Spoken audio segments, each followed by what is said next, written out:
All right. While I am having stuff start in, I need to, well, I have a bit of a growly throat going on. Let me head into the commentator's booth.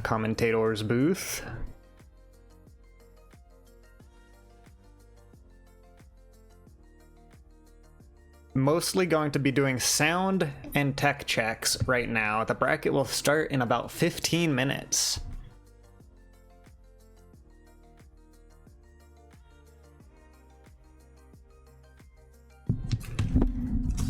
I am so incredibly prepared.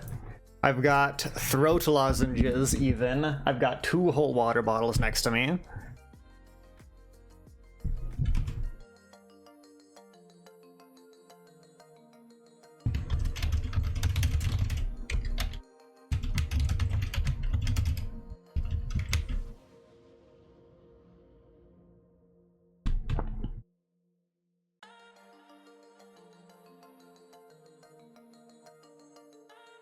The biggest thing is when my co-commentator comes in, I'm going to need to do a sound check.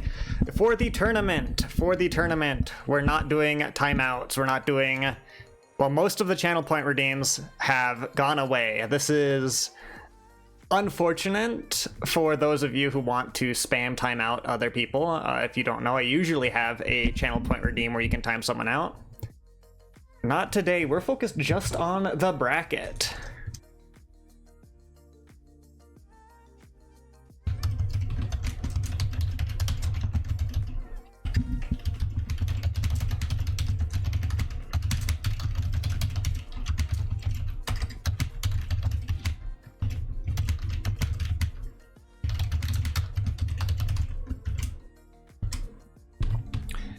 We'll get sound checks out of the way, and then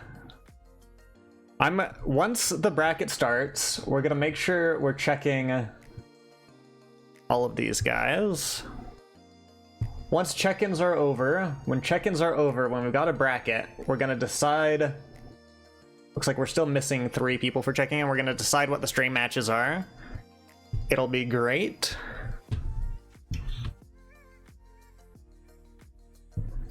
Actually, let me head over here. So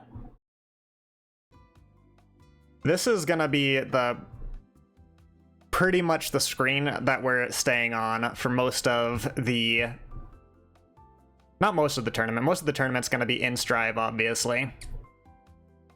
But this is the screen that, like, you know, between matches, whatnot, we're gonna be here. When he gets around to it, I will ask for a short introduction from my wonderful co-commentator who agreed to come on here on quite short notice, and it is later for him, so...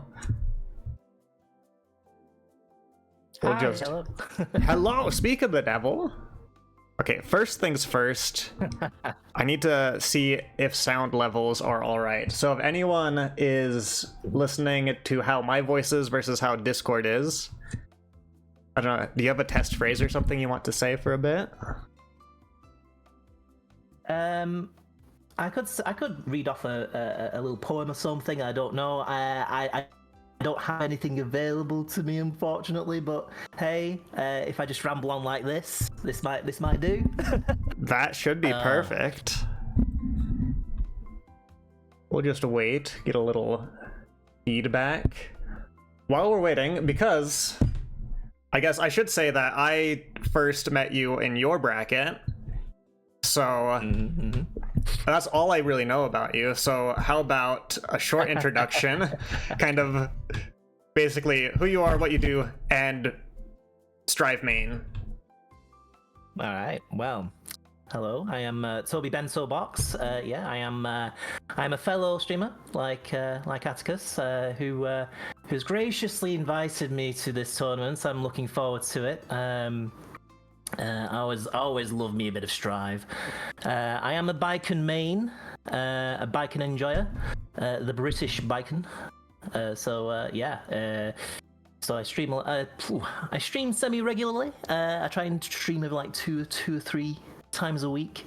I do mainly do fighting games, but I've been kind of branching out, doing different genres. Usually the odd shooter, the odd adventure game. But yeah, I am definitely a fighting game enjoyer, and I like to put up brackets. I've been doing that in the last year, and that's been a lot of fun. So yeah, it's been great. Awesome. And I think you're probably in for a treat, because from what I'm looking at it, a lot of the like last minute entrants, I say a lot, we've got Chaos Gemini, we've got another Biken player. I don't know who most of these people main, but you can tell when someone mains Biken because they usually have a profile picture related to Biken. We do tend to have those on hand. We just Smoosh is a classic example of that as well. Exactly. She's got the Biken icon. But yeah, she's just fun to play. What can I say? So. How do you think Biken? How would you describe Biken playstyle? Oh, you can be as aggressive as you like with her, but you know, it's she's great for if you're not too confident with like super complex strings like what you've got with Happy Chaos and Chip. So you know, it's very simple. So you can be as aggressive as you like, but she's also got that special something with her defense. So you know, you can basically interrupt strings or just outright stop attack from anybody if you know the gaps. It's pretty good. Yeah, and I'll just say, as someone who relies heavily on frame traps and is not, you know, I kind of autopilot the frame traps. Biken certainly kind of throws a wrench in my plan. She does. Well,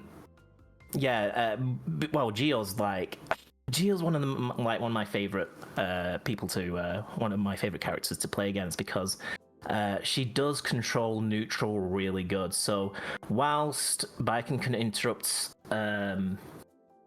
her offense, Geo has a way of kind of getting around Biken quite a bit, just using her Sol Puente and basically just spacing out and just punishing any of the like errant buttons that Bikens just tend to press. You know, just careless Kabaris. You know, she can just if she's just outside of the range of Kabari, but you know, you are going to get like fast lashed to oblivion because she's just that fast. She'll just follow the chain back in and just block, like bang.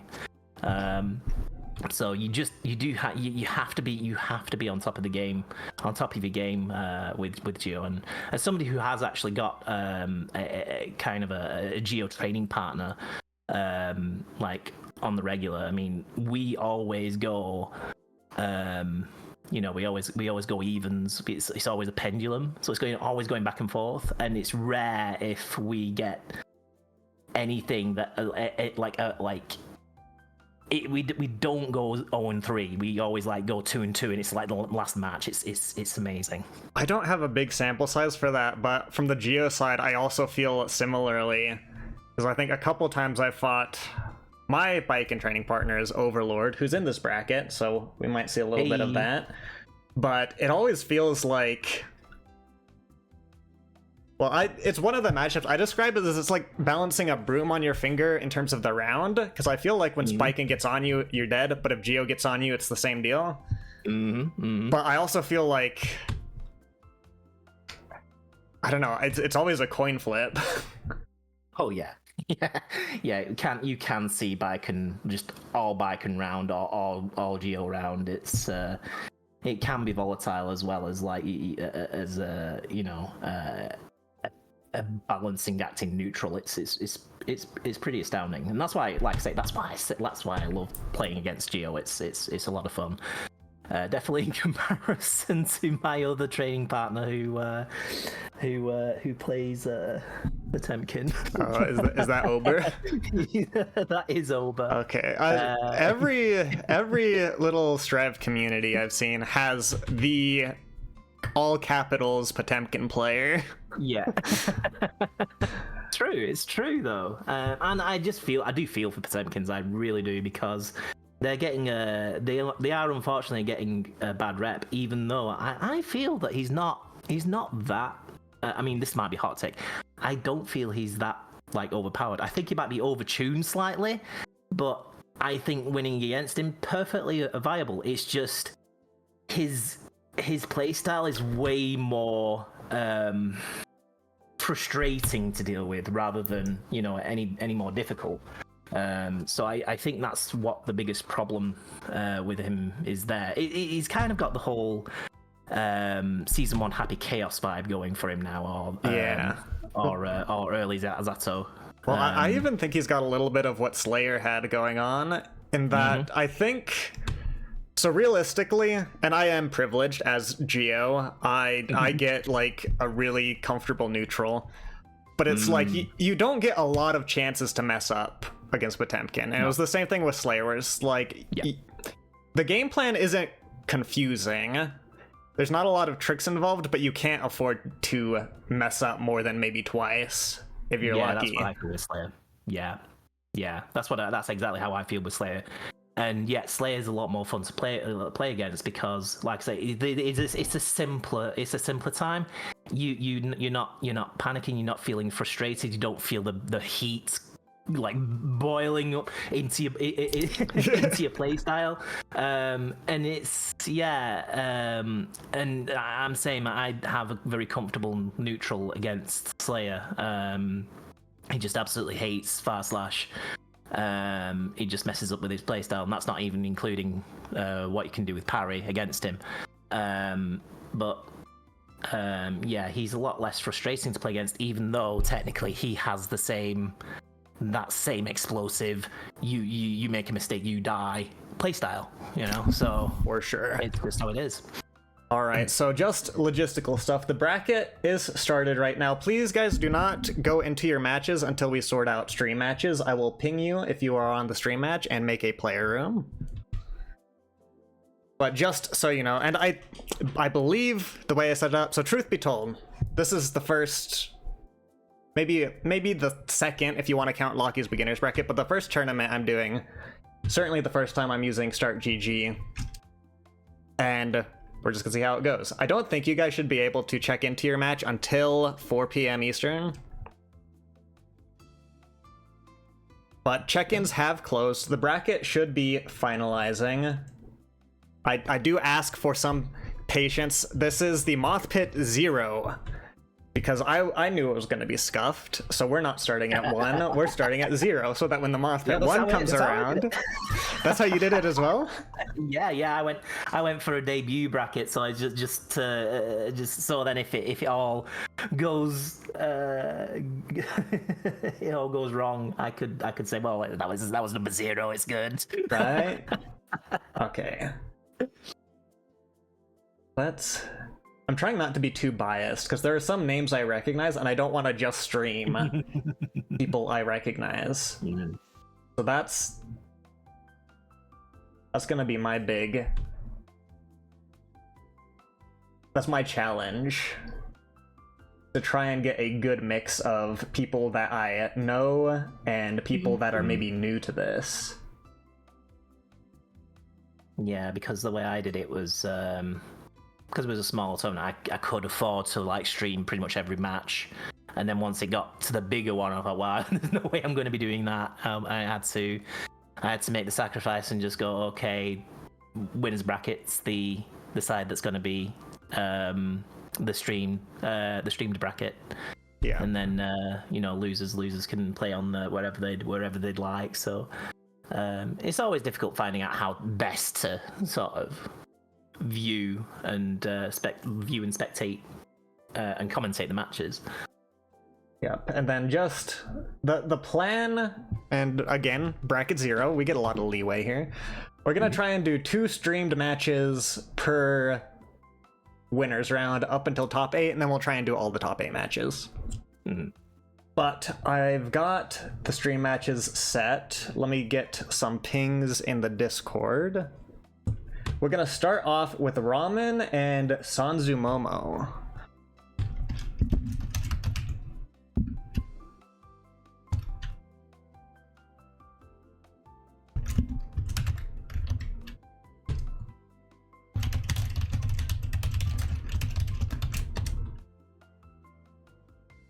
followed by Stone Ocean and Perched.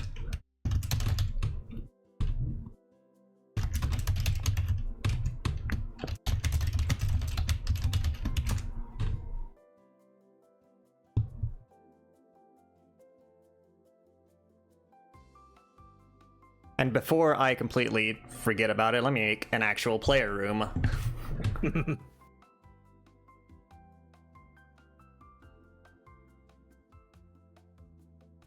Let me make sure all these settings. Normal room.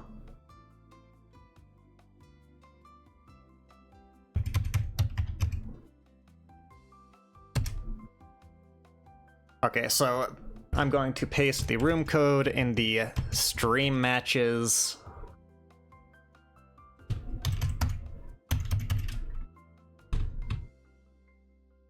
So that code is there in stream matches. Toby, you can jump into the stream room as well, obviously. Gotcha.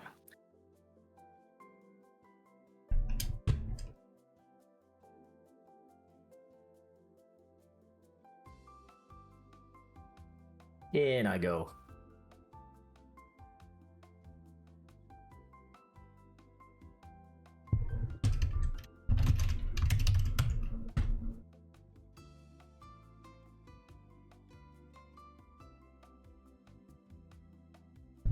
All right, and so just double check, you guys. If you are on Start GG and your match is meant to be streamed, don't go do that on by yourselves. You won't even be able to report the match, I believe. Our wonderful head TO, Locky FGC, is going to be reporting matches for the streamed matches. So that makes our job a little bit easier. We're always happy to make our life easier at the expense of our hardworking TOs.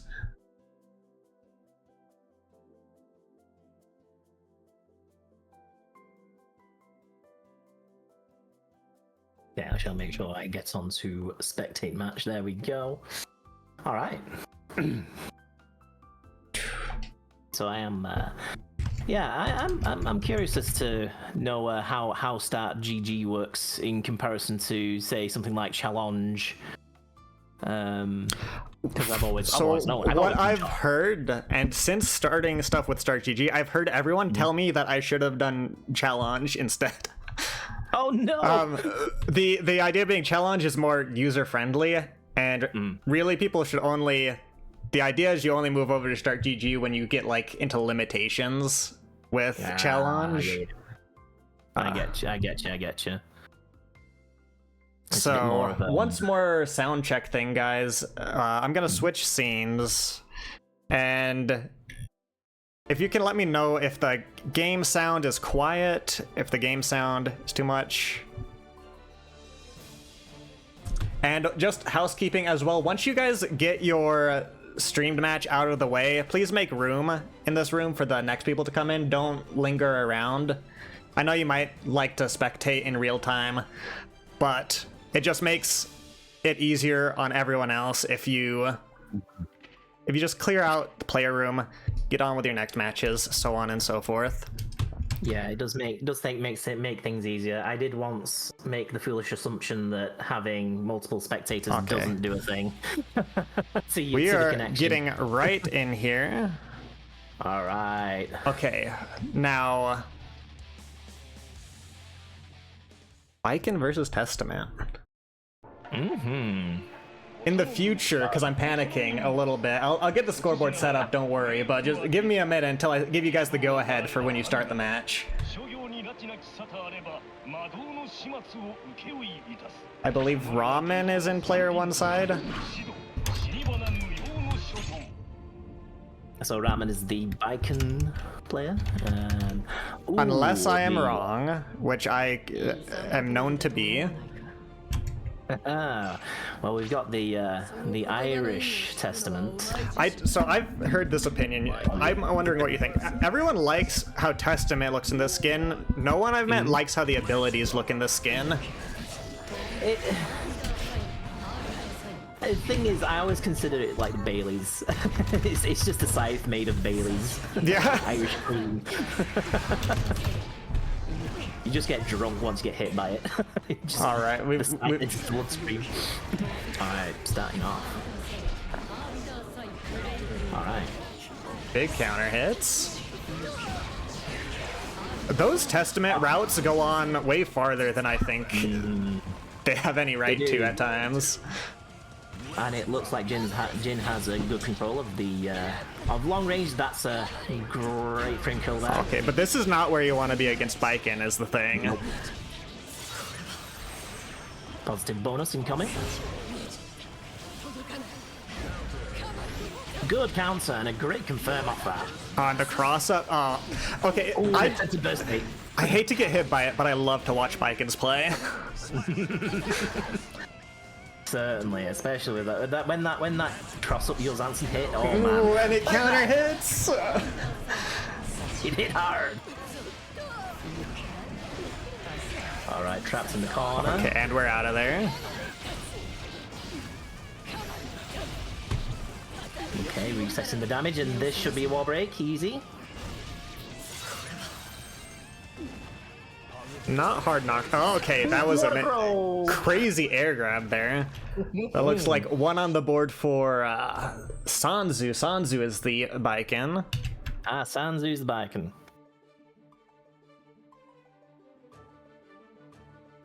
All right, everything should be in order now, so whenever you guys are ready, you can head in. All right. Got 1 point for the Baiken.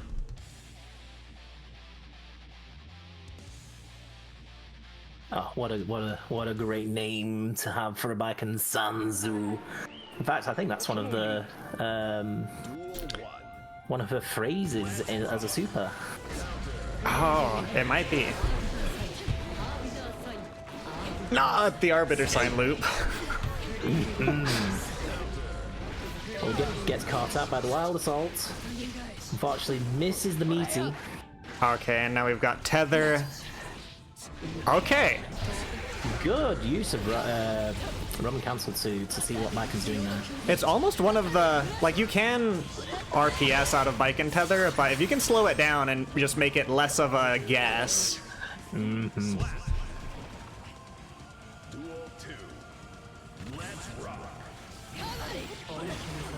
The anti-air Escobar, not Escobar, H-Kabari. H-Kabari, yeah, it goes. One of the, it's a true blue anti-air. And yeah, if you have Stain, you get 2 Arbiter Signs from Testament. Again, as soon as Jin gets the big counter hits. Oh, that should be, yeah. There's a lot of fight in Testament in this. Oh, gets caught in backdash. Sanzu using the frame kill.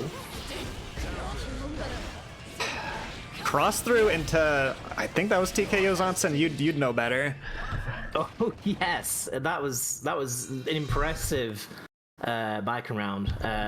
Yeah, there was just like again like a lot of frame kills, a lot of using the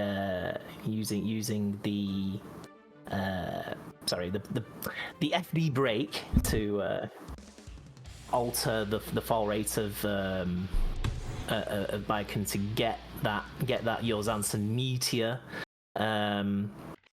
Yeah. It scrambles my brain when you guys do that to us other players.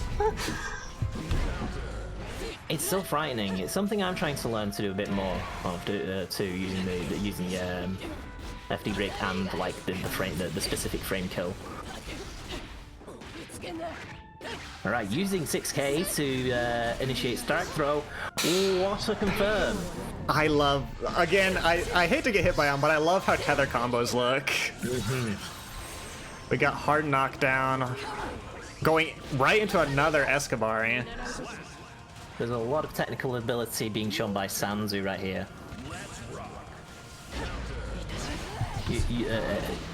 Knows exactly when to initiate through technical combos. There's a lot of good space control coming out of Testament. They're not letting Baiken get out.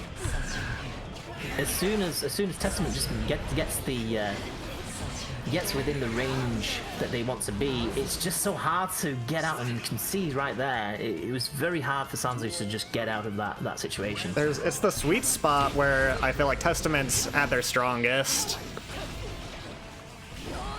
Again, but we're using all the resources to get in. And brother, it just keeps going. Yep. Not the cross-up I was thinking of, and then into Gun Super. I will say that was a wonderful fight coming out from Ramen as well. That was, yeah, Ramen really did well there. That round was very, very confident. Again, the spacing, as soon as he got the space, they were basically playing to their biggest strengths. I have to maybe potentially steal that setup. There's a lot going on. But yeah, thank you guys. That was wonderful matches, and it didn't feel unwinnable for Testament either. Ramen had some good stuff going on, especially those last few rounds. Yeah, it was a very strong showing from Jin. It was very, like I said, very commanding. But as soon as Sanzu just got into got into their rhythm, when they got close, then it was very struggle. It was a struggle just to get to defend against that. It seemed like Sanzu just had the bike and knowledge there to. And honestly, there was some conditioning as well, because Sanzu did that cross up Yozansen, and at the very end decided to go backdash instead. Yep. All right. So if those in here are, I believe our next match is Perched and Stone Ocean. You guys can pick a side. Please wait for me to give you the go ahead. But Perched should be our Johnny player here. Okay. Yeah, so we'll have Perched over on player one side.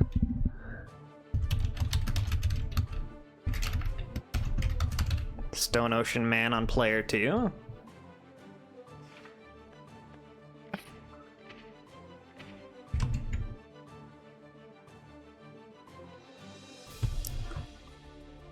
May I just say though, the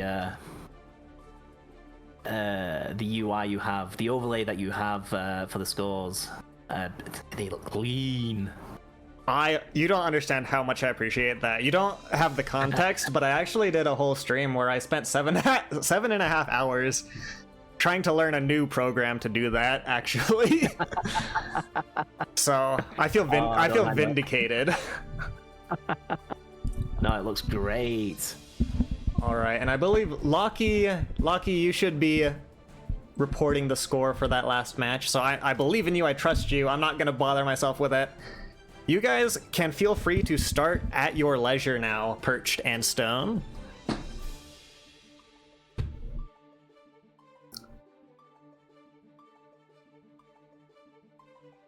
Okay, so Perched on the Johnny. Melv redeemed a hydrate in the chat. By the way, I would recommend, you probably know this, you're more experienced than I. You should probably have water near you if you plan on doing commentary for a hot minute. if you do end up like doing a lot of talking, it does get onto the throat quite a bit. I remember on the end of one of these things, I was just my throat started to croak, and it was such an unusual feeling for me because I'm not the biggest talker in everyday life. I found that I say probably 90 to 95% of my words when I'm streaming, and I'm a very quiet person outside of that. Yeah. I was scared. Yesterday I thought I was losing my voice for a bit, so I started taking it real easy. It's always a good idea. Now, Johnny is scary, and Abba is terrifying, so I'm wondering if scary beats terrifying. Yeah, it's not a matchup I've actually seen often, if I'm going to be honest. I think Johnny's going to have more tools on average, but when you get Jealous Rage Abba... That's when she could probably get in a lot easier on Johnny. Johnny has the spacing to be able to keep Abba out when she's not in Jealous Rage mode. I imagine it's much more rougher for her in this matchup than others. But then as soon as she gets that jealous rage. I don't think that's gonna happen in this round. No, okay, a pixel of health on hard knockdown. Yeah, that's a rough one. Alright, we've got chatters saying even in Jealous Rage, Johnny wins. I can't tell if that's overplaying Johnny or if it's well, he is in a strong spot. He's in a good place. So yeah, to be fair, Johnny just wins. There is a little bit of Strive Earth happening. Ooh, are we desyncing? We may be desyncing. Okay, fingers crossed. I don't. Okay. There we go. I am kicked out of spectator. But okay, all right. It seems everybody has blown up. Okay, so let's try. So that was one round for Johnny, I believe. Let's just try to restart if that is okay with you guys.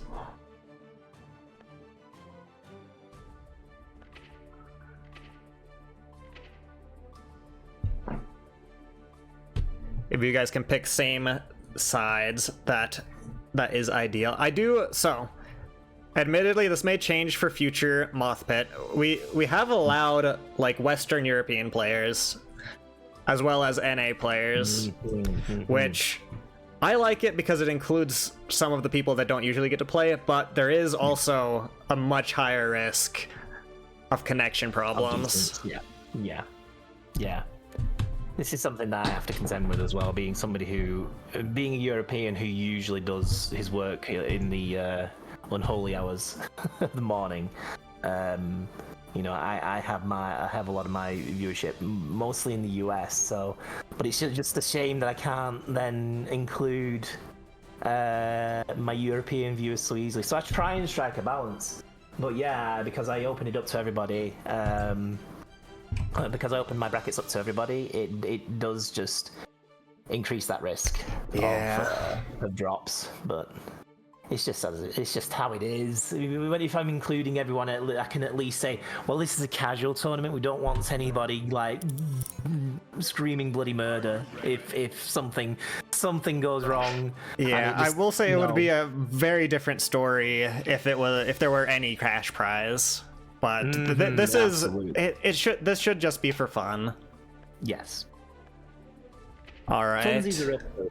Stone Ocean, are we good?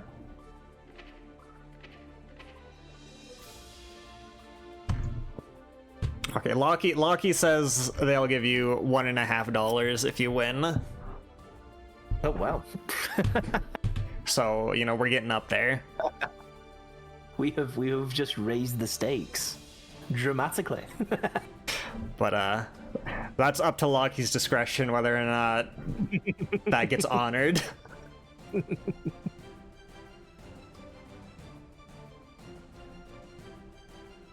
Okay.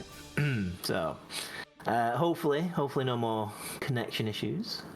We should be geared up for a nice, you know, see if we can get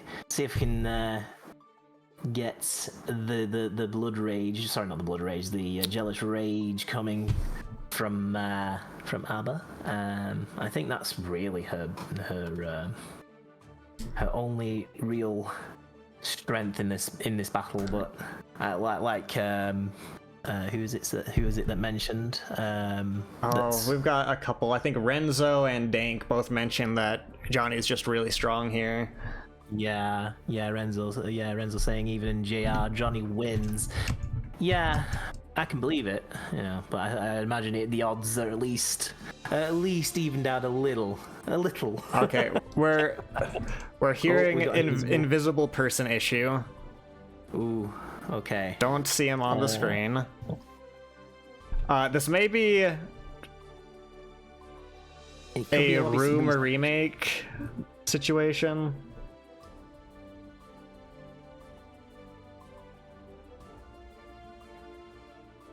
If the players can see each other, I think that should be fine. I can't remember how to fix it without having to restart the lobby. Because I think it's Moosh had that problem. Let me It go might be. to the player list.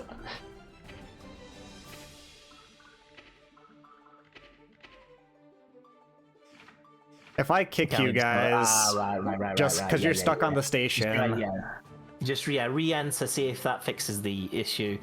If there's an invisible person in the and you're playing against, don't try, don't even attempt to. That's basically death. Okay, Dank says remake the room is the way to go. Okay. So I'm going to remake the room. It'll be the same code, guys.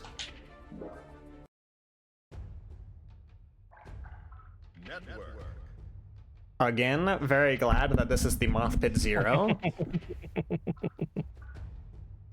We iron out the problems, see what the best course of action is for each issue.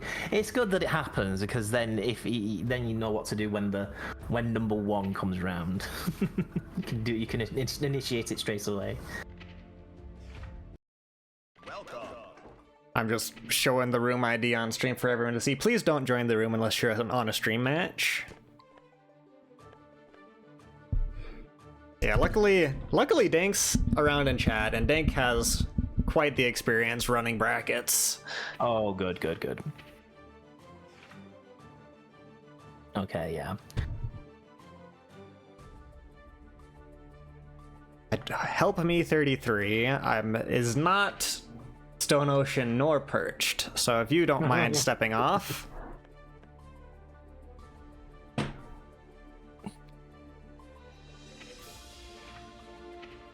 Alternatively, the oh wait. Oh. Too late. You get to use your feet. Instead. All right, so fingers crossed, guys. We'll try this once more.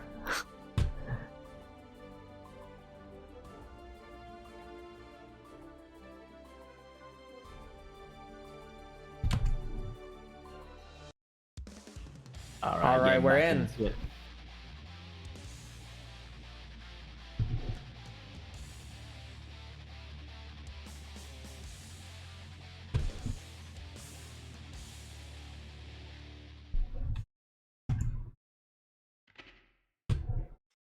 Mankind knew that they cannot change society. So instead of reflecting on themselves, they blamed the beasts. Heaven or hell. It might not ever show up as a problem, but remember, guys, a couple stages are not so friendly for connections and whatnot. So Lars Canyon is safe. Council of 3 is safe. 7th Heaven District, I believe, is safe. There's on the Start GG page, I listed a lot of the stages that are deemed quote-unquote tournament safe. So if there are problems, just know that could be a potential solution. Duel 1. But yeah, Lars Canyon shouldn't give problems. Okay. Oh, okay. We've got enough meter for Jealous Rage. We just got to find a good spot to get in it. Slight problem because, you know, oh wait, that was an opportunity, but no. And it never feels good having to hold your block after getting hit with a card from full screen. No, that's true. Alright. Oh, good, and again, another counter. No, didn't quite get to continue it. Well, here we go. Starting to see We're some doing, life. now we get Jealous Rage. Oh, now we get Blade. This is, you pulled the, whatever, the lawnmower string back. Johnny went, you know what, I'm just going to tip the lawnmower over. Yes, Go cut some indeed. grass another way. Oh, gets caught by the follow-up on the card there. Good IB, but yeah, we follow up with the grab. Okay, ensuring a hard knockdown.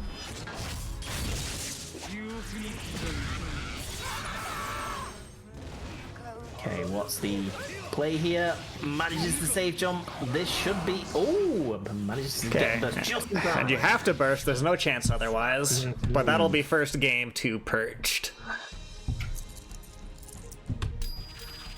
Perch did have a little bit of, have a little bit of a scare, with Stone managing to force their offense into the corner.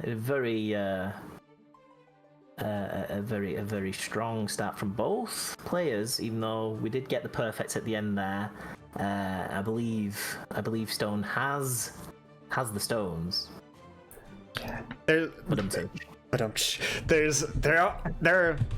I guess I'm not too knowledgeable on Abba's matchups. For how fun she seems, I don't see her a lot. But I don't know. Johnny is scary if he's got you in the corner, but he doesn't have meterless reversals. I don't even know if he has a faster than 5-frame button. I feel like if you just get in on him. I think it's 2P is his fastest one. I think. But then again, I could be wrong. I don't really see Johnny yet to be like using a barrade too much. Gotta be honest. Usually with Johnny, when I play against Johnny, it's just hit in the face with JS and go from there. Yeah, for me, it's usually throwing out a 6P on a prayer that it'll hit Mistfinder and then getting whiff punished for it. One thing to note, though, is that when Johnny goes into that stance, he's already decided whether he's doing Mistfinder high, horizontal, or low. So if you can guess what you thought he went for, like if you thought he went for the horizontal, you could jump at him for free. Yeah. That is a mind game thing, though. Yeah, it is very important to kind of keep an eye out on what form of Mistfinder that Johnny does like to use. That does play a part in how best to counter him. Naturally, that Johnny may adjust and start mixing it up a bit more. Oh, gets caught by the Wild Assault. Yeah, playing without Jealous Rage against this is not... Yeah, I can't imagine it's fun. Now I think they should be just about okay. Yep. We're gonna live. We've got 100 meter. All right, and it's not gonna pan out. Perched is just being very oppressive with Johnny in this one. Yeah, like I say, as soon as like you mentioned, because Johnny doesn't have like the strongest defensive options. Stone just needs to get that one hit in and just force the situation as best they can without being too overbearing. Once they see that the Johnny has meter, and much like how that second round of the first match played out.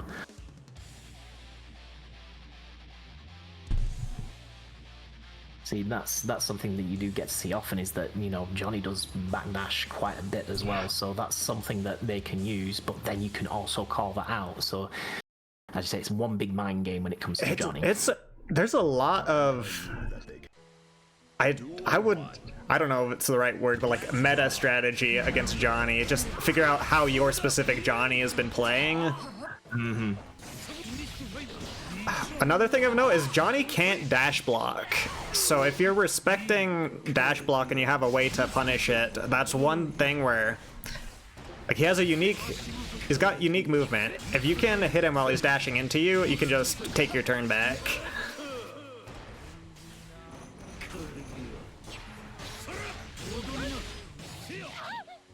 Oh, I don't know if that's lag on our end. Maybe lag on our end. Oh wait, I'm back. I'm back. I am also back.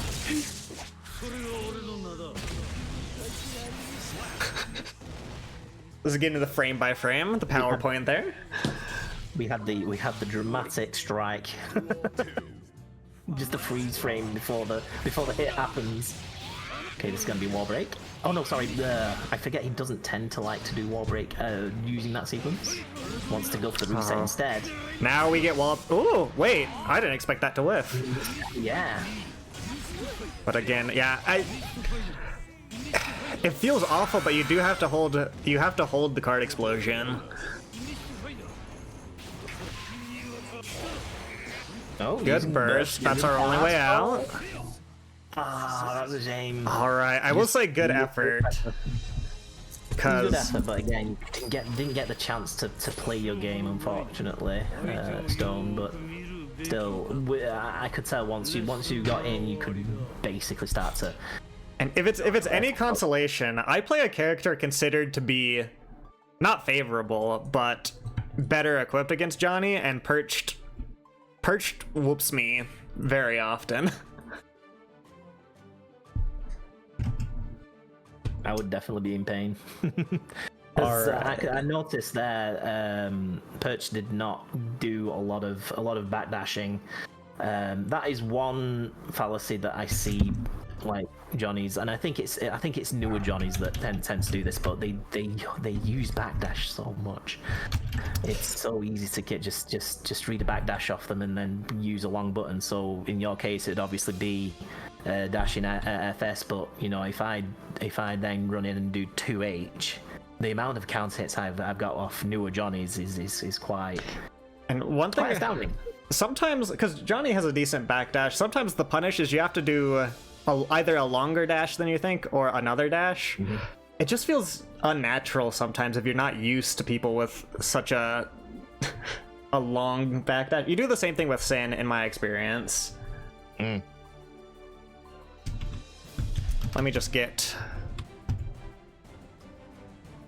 Who is our next stream match? It looks like our next stream match should be that big Fauna fan and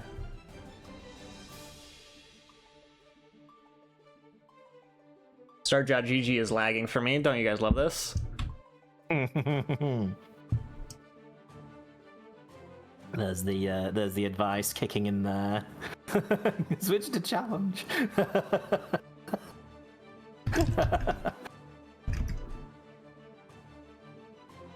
No, but you do see like longer running brackets start to use start GG over challenge, I believe.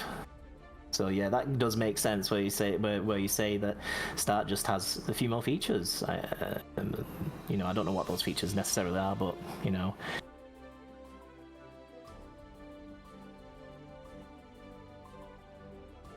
All right. 1 second. I am taking care of some things. While I sort this out, we'll go back over here. We'll take a chill pill for a minute.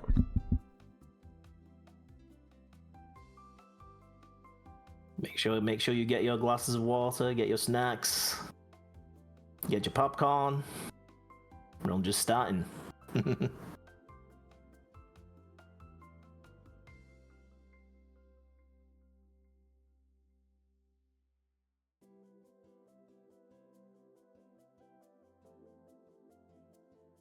Yes, this is the point where I would do the AMA. I have never done one. So I would be. I've actually got a question, because I figured there would be some error. Was Strive your first fighting game, or what was your first fighting game? My first ever fighting game would be Street Fighter 2: The New Challengers. And my one of my first mains was Fei Long. So I was the Bruce Lee fan. I got into the way of the Rekka Ken, and that was kind of my first foray, and that kind of stuck with me. So I wouldn't say I do Rekka Ken characters all the time, but if a character has a Rekka Ken, that's a decent indicator of somebody who I might end up playing in future fighting games. But yeah. And then weirdly, it became known that I used the character with the parry, even if I didn't know that they had a parry in the first place. I not for parries, but I found that almost every character I enjoy has a step dash, even in games that don't usually have step dashes. Mm-hmm. All right, I've pinged our next opponent, or our next contestants, I should say. This is a big learning experience for me, so I am incredibly grateful for that. I do want, for the future, to have people make their Discord name and their Start GG names the same. I know, right? When I sometimes put the top 8 on it, it's like, what do I use? Because we had the infamous Jeff Hardy pop in, and they go by so many numerous like different names. They on Challenge and on Discord, and I think on Twitch as well, because we've still not discovered who Jeff Hardy is on Twitch. It's a mystery, and sometimes sometimes you don't want to ruin the mystery. Yeah, exactly. All right, looks like Maxi is Elfelt gonna take up the player 2 side. Okay, let's spectate that. Get in there.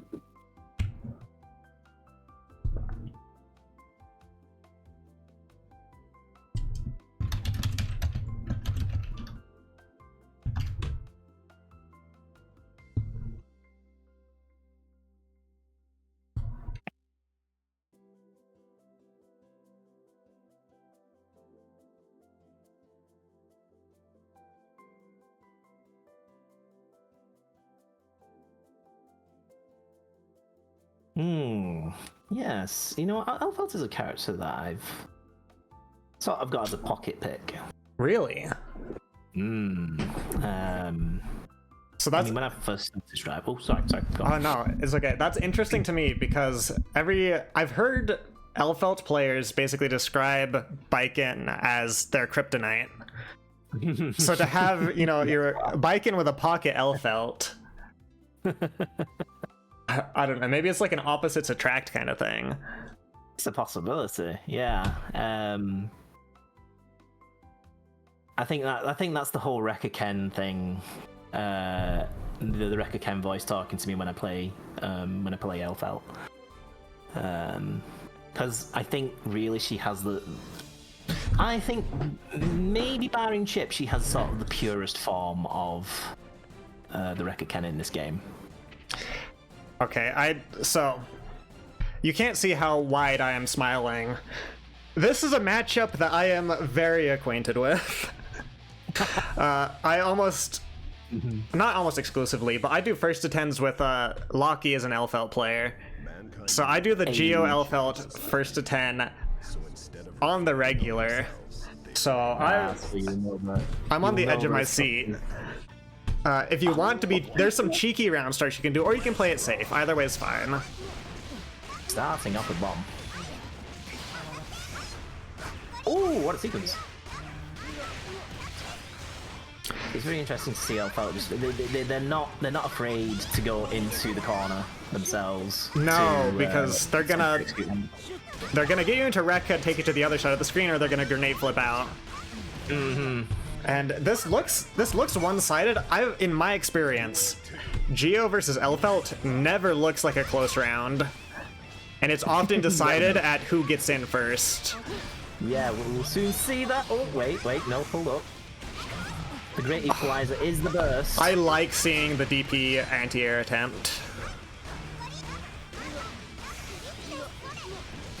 Got some resets. Lollipop just that crazy. I mean, people used to say, oh, it's kind of weak. But no, not if you know how to use it. It's so important to you know how to condition with Lollipop. You can't autopilot it. Well, okay, you can autopilot it, but good players won't let you get away with it. That interaction right there is the grenade flip over Ventania. Depending on the timing, it either wins for Elfelt or wins for Geo. It's so funny. Yeah, I was like, I wasn't entirely sure what was going to happen there, because I thought, where's that hitbox going to be? If you delay it enough as Geo, you hit when she's coming down on the other end. If you do it early enough, you hit her with the full Ventania. Ooh. But if it's just right, Elfelt goes right over the top of you and starts her mix. Okay, so all right, we've got the drill kick. Oki, ooh, good counter hit. And I'm just gonna say, like, it really is who gets in first in this matchup. God, this is like looking in a mirror. It's a very strong. I think we're going to be in for a competitive ride here. We're going to be going back and forth. If I'm going to make a prediction here, at worst, I think it's going to be a close 3-0. I would not be surprised if it went to Game 5. Yeah, both players knowing what to do with their characters on a, on a high level. Very nice to see Elfelt doing a more eclectic mix. But yes. Okay, we've got burst out. Again, you can't... I think... Usually I try to save burst, but in this matchup, it's like that round's almost lost if you don't.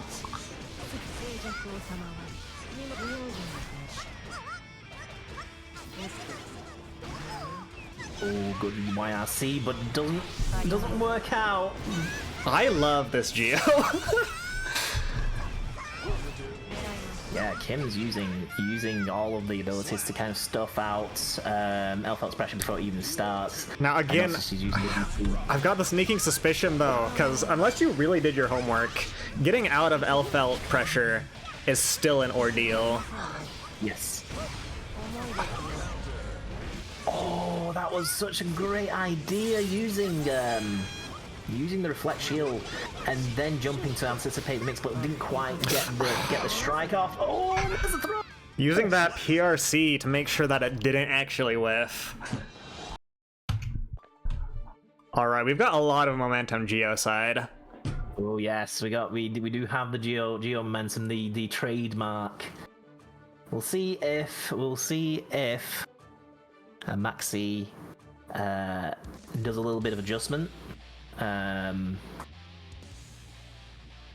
It's very important to just know when a Geo is just managing to space you out, and then you just got to try and do things a little bit differently, and try and bait out certain actions.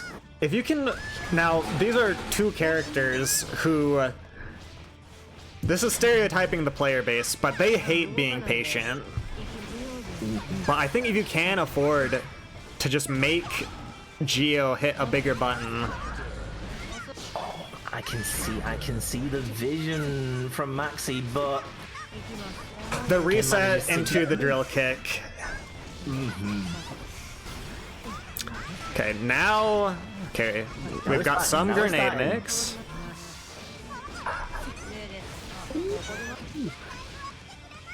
Manages to close that out, and it's going to be set point for Kim. All right, and yeah, it's the Rekka is quote unquote reactable. It's really not. It's only reactable if you do the same thing. Yeah. Oh, that was nice. That was clean. I love to see that. Very clean. Just dropped it at the end there. Oh, again, good use of spacing. Unfortunately gets caught and maybe in for a wall break. Oh, we dropped that. Again, this time not going for the second grab, going for the low. Alright, what's the option here? That might be it. Yep, there we go. That's gonna be it. Good showing, guys. That was a good showing. I saw the adjustment, and it was looking like it was going to pan out. I definitely saw a lot more thought on spacing regarding Geo's normals, managing to doing double backdash to avoid. I forget the name of Geo's spiral arrow every single time. I literally just call it drill kick, and I've played Geo for like 1,000+ hours, so you can call it drill kick or you can call it spiral arrow. Yeah. Like, to no one's surprise, if I have to play Street Fighter 6, it's I play Cammy. Okay, next on stream is going to be Isozaki and Kensei. Now, Kensei is a really good Kai, I want to say.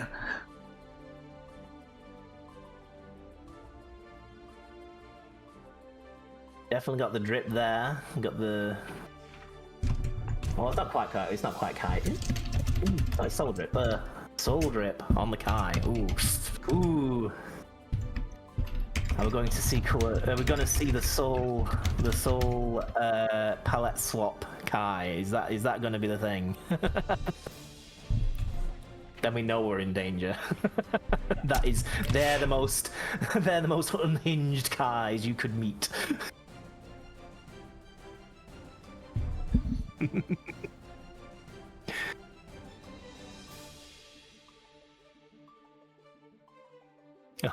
Chat says no, he looks at Kai. Oh no. No. I'm his girlfriend. I just be saying things. Alright. I see. Downplaying the boyfriend. I see. Alright, I've been informed by the powers that be that I need to remake the room. Alrighty then.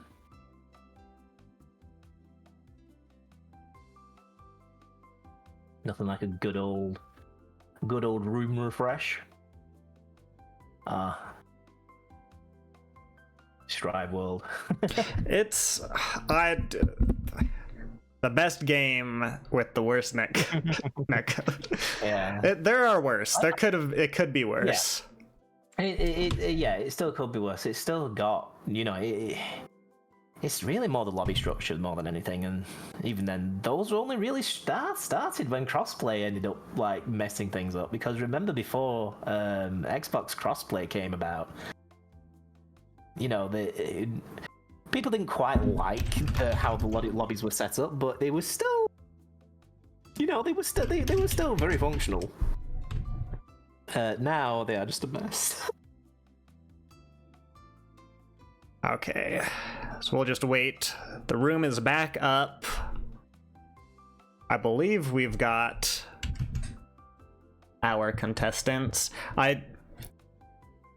Again, MOTHPIT 0, guys. I'm getting word that seeding might have been a bit wonky this tournament. Apologies for that. But growing pains, we'll learn. Yeah. This is number 0. We're good. Yeah, see.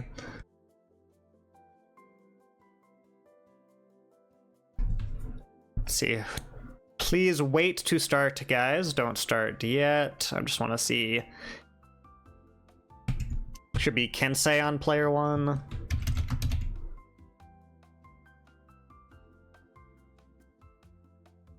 Kensei player 1, Isozaki player 2.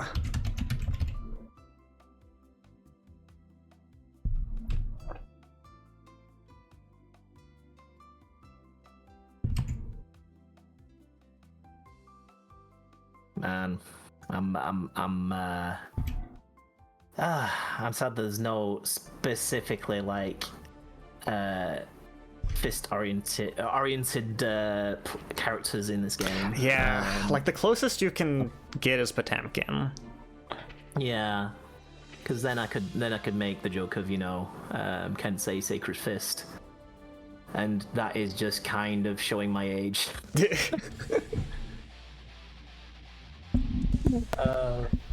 I don't want to say nothing because I'm probably too young for that. Don't worry. I'm big. That is a joke of the 80s.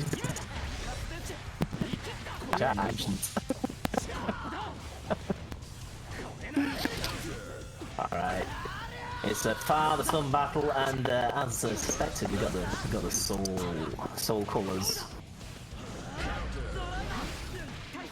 Okay, so Sin very strong this batch. Basically can get a wall break from pretty much anywhere on the screen if he has the stamina for it. So a lot of this match may be concentrated around just keeping an eye on how much stamina Sin has at any one point, and then just pressing the advantage there. It's definitely a character where the Sin plays different without stamina. If he's got stamina, you can try and maybe low poke the whatever the low advancing move is. But you have to watch the resource, and a lot of Strive players, myself included, really don't like watching resources. No, I'm also the same. Strive has helped me a lot when it comes to like keeping an eye on resources on both players. It looks like We've got a good showing from Kai. yeah, they're definitely trying to make up this second round. Making that stun dipper safe. Oh, that was a shame the DP missed. Here's Sin that. pressure. Yep. And you can sweet spot that super. I don't know how to tell whether or not it did, but You know what? if my boy Outset was here, he would tell you in a heartbeat. oh no, I thought you were gonna say something. As long as you said it with confidence, I would have believed you. I don't know what you were gonna say. Well, to be honest, I was going to go with the sound is slightly different. It's a bit louder. I don't know. Yeah, see, I would have believed that. Well, I can just kind of tell because of the damage. If it looks like it shouldn't have done that much damage, it was definitely the sweet spot. But yes. Okay, Fooder art. Excellent pressure. Now, Sin is really strong. Kai has not been bad, I don't think, ever. No. But when he first released. When he first released, he had this very jank backdash, which it looked like it would have avoided anything because he does that cartwheel. It was really bad. Yeah, all right. We got 1 point on the board for Kinsei there. All right, I'm being informed through chat that Kai was pretty bad on launch. Okay, Kai, since I started playing Strive, hasn't been bad, which was in season 2, season 3, I think. Mm-hmm.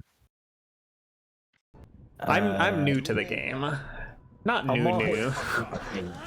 Yeah. Okay. So that's how we can go. Yeah, because I always sort of recognize when it is, sort of. I'm like, I don't know how, but I kind of know that was going there. Now I know. It's probably because I kind of recognize the hit stop. A subtle thing. Anyway, Kai is continuing on from the momentum gained in that last match.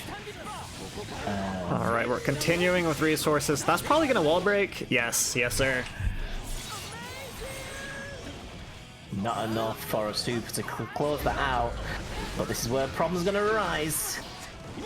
Pixel and Dream. Unfortunately, that dream is snuffed out by a DP. Classic DP.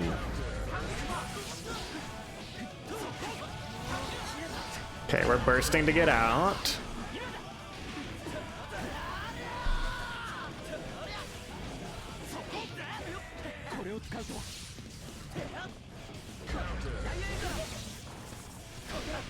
Good reversal there.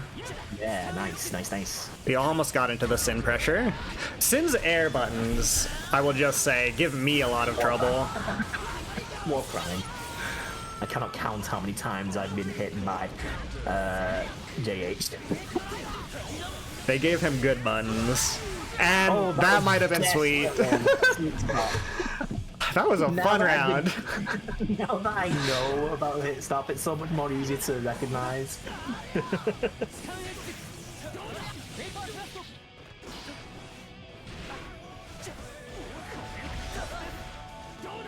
So thank you, Kyoko, for that advice. Okay, more. I like the dash cancelling too, continuing the pressure after a soft knockdown.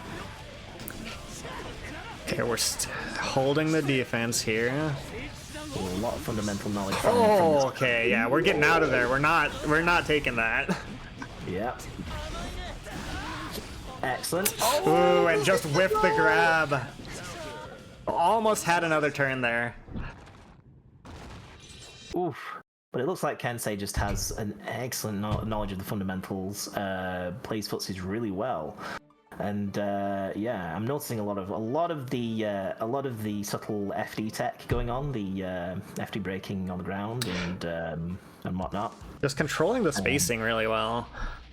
Yeah, that helps when you're playing against Sin more than you might think, more than like other characters. I say on the same level as say playing against Geo. If you know your spacing around Geo, it makes that matchup a little bit easier. Certainly gives a little more breathing room if you can be confident in, like, oh, he's not going to get me from here.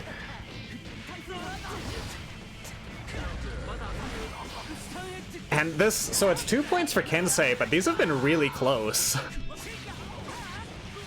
They have. It's not been a washout by any means. This is going to be at worst a close 3-0.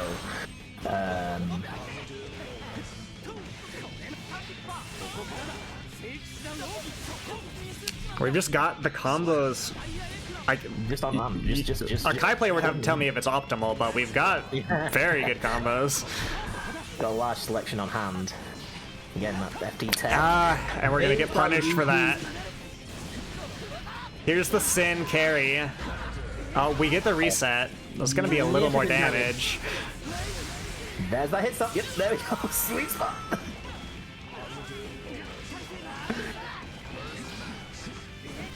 And if you can keep putting on the gases, Sin, you're happy.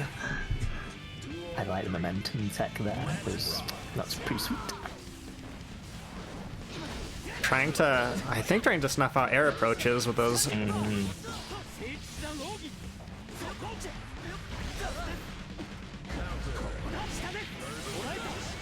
Yeah, it looks like Sin's looking to try not to play the grounded footsies game against Kai because they know they're not going to get out of that situation easily. No, I think Isazaki's just trying to be in the spots where Sin is strong. Excellent air confirm. Okay, good. Making that save. The blue backdash tech. Alright, last chance for Sin. Oh, but get poked out with that 2P. Alright. Kensei knew their buttons. As soon as they got in within range, they used that opportunity. Very good showing though. Wow. Great games, guys. And like, it's 3-0 is not an accurate representation of how that felt. Not at all. I agree. Alright, if we can, we'll try and move on quickly, or promptly, I should say. We've got Ion Gravity versus Sanzu Momo. So just catching the little triangle in chat right now.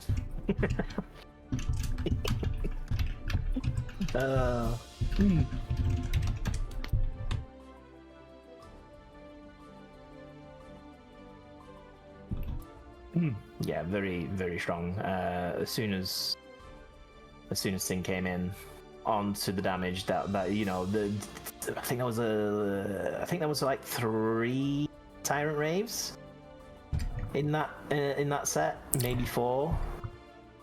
But I definitely caught 3, and there was only 1 sweet spot that was missed. Yeah, definitely. Like, what? There was the one round where did it kill? I think it did.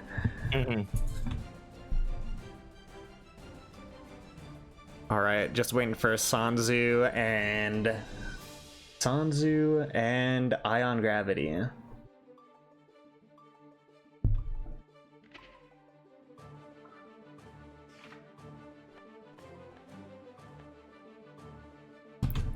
More biking, that will be fun.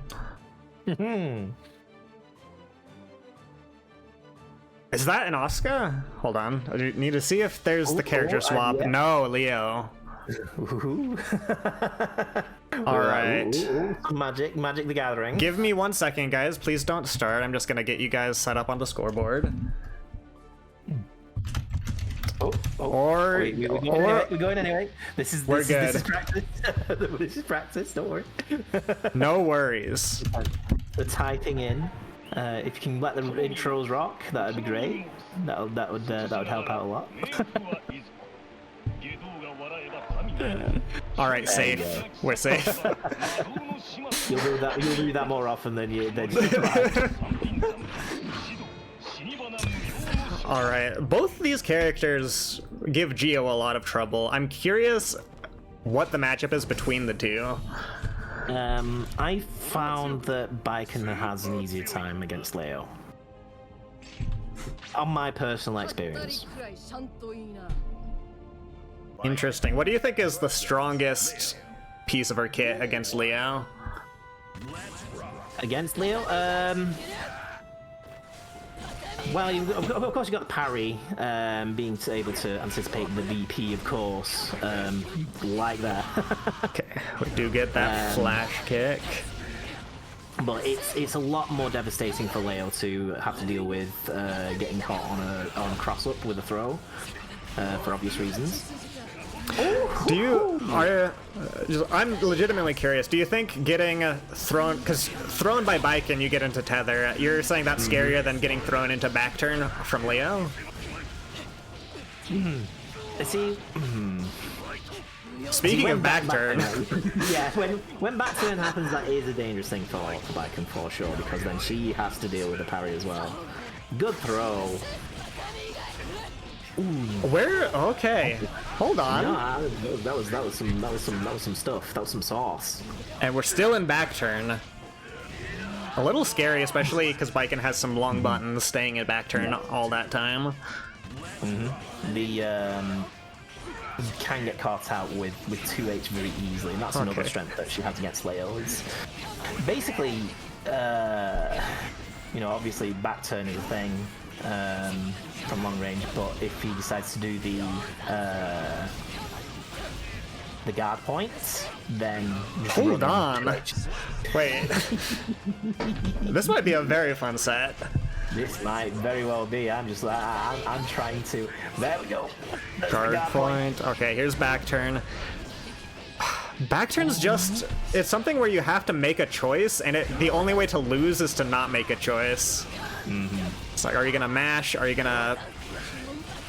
It might not be wise, but I tried to backdash the overhead back turn.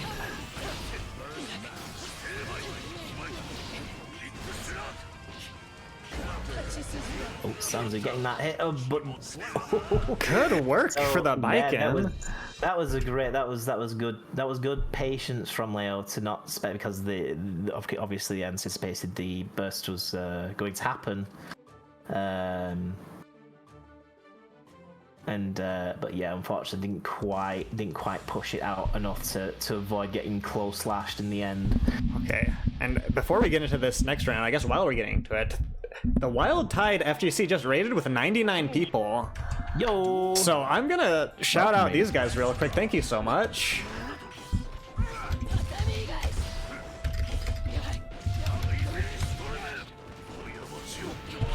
If you guys are just tuning in, this is a really fun match between Sanzu Momo and Ion Gravity Beam. Leo versus Baiken. Good counter hit 2D. Okay, Leo's 2D should be illegal, and I don't think anyone will disagree with me there. I'm certainly in the camp with you. Well, we went for a heavy flash kick there. That was a decision and a half. Just about lives. For those of you just joining in, this is the open bracket hosted by my Discord/Twitch community. So it is open to everyone. I also, part of my community hosts a beginner-specific tournament. That's 1500 ELO and below. That tournament happens bi-weekly. This one's probably just going to be a monthly. Alright, backdash to Tommy just gets it makes Baiken comfortable is what I get from it. Yeah, it makes space, and just mentally as well. It stops a lot of approaches. But back turn is always scary. Ooh, don't forget to update your score screen. Oh, thank you. There we go. And the finisher. Oh, manages to continue that with the 2K. That was pretty clean. Oh, BRCing to bait out that punish.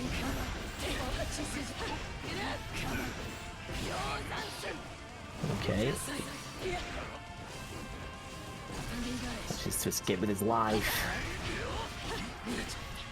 Some push there. But the 2D from Leo. Alright, playing safe because we have to. But that'll go to Baiken there. Yeah. So yeah, 2D on Leo definitely stronger than I would say the DP in this match because it's so easy to get baited, and if you get baited on Baiken, it's pretty rough.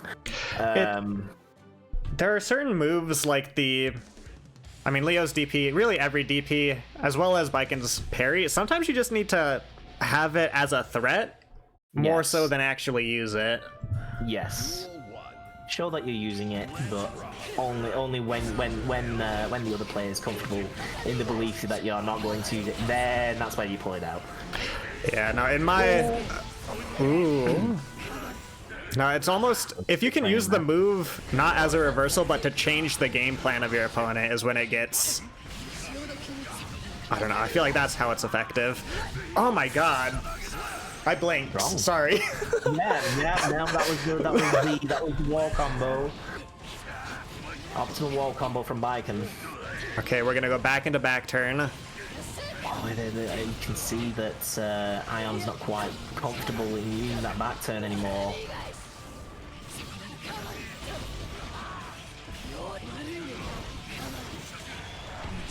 That seems to be a very comfortable end for. Sanzu right there. Yeah, Good work, Sanzu. You have to tell me as the Baiken player in house, but Sanzu is impressing me with a lot of these. I'm still like gobsmacked that the air combo killed when it did. No, that when you want the thing is with Baiken, the more JDs you can fit into a combo, the better. It was strengthened a couple of patches ago, and it just rocks damage. So if you can manage to get the an air JD combo, get 2 or 3 out in the same sequence, then you're laughing all the way to the bank.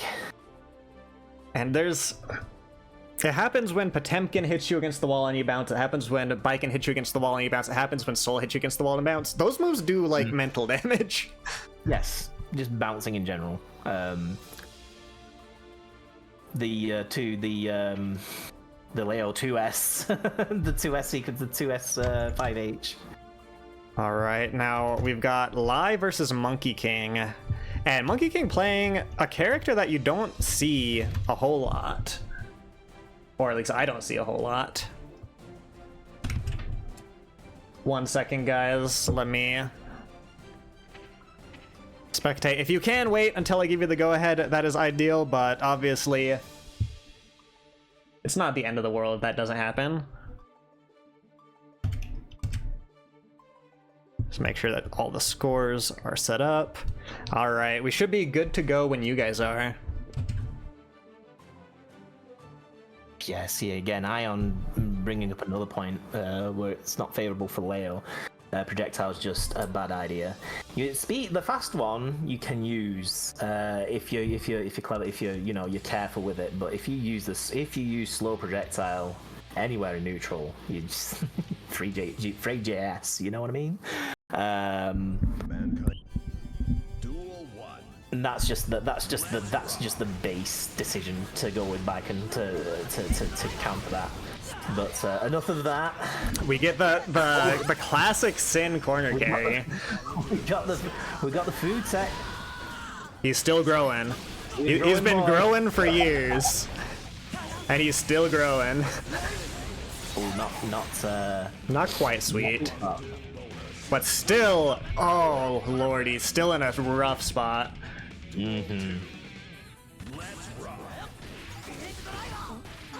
Bedman has seemingly become a lot easier to play.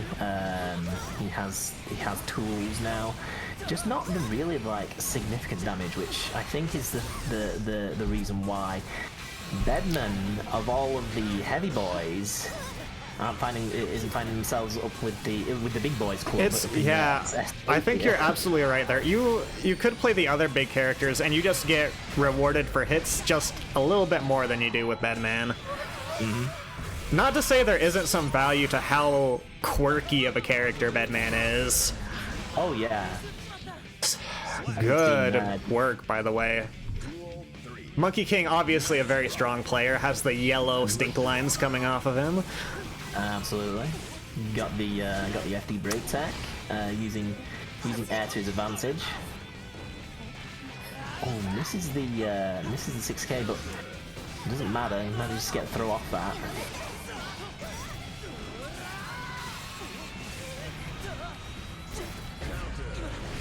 Oh, that poke in mid-string. Good backdash throw there, taking back our turn as Bedman.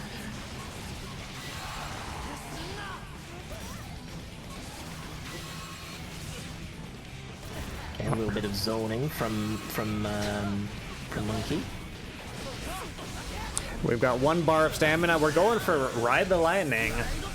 That God, oh, just that might be big body guts or something there, because I would have been dead there. Absolutely.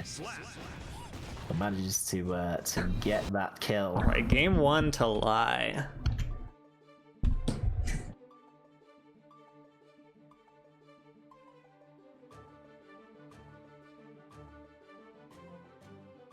Yeah, the HP pool.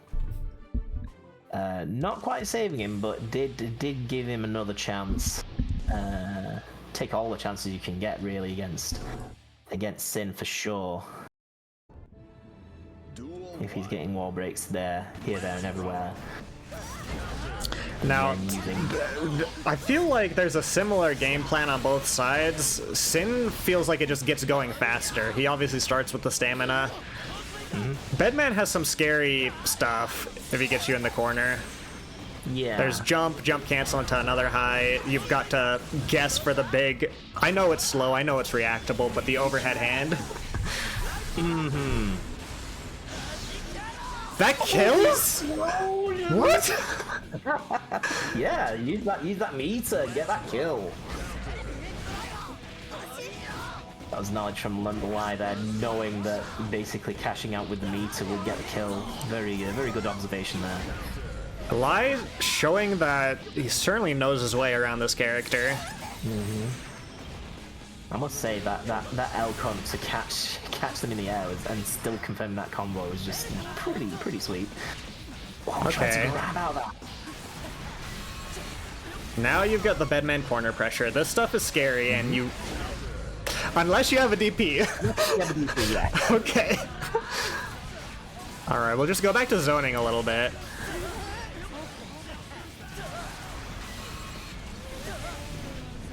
Oh, nice. That's some patience over here. We're holding. The risk gauge is going up, though, so I'm scared about something like that happening.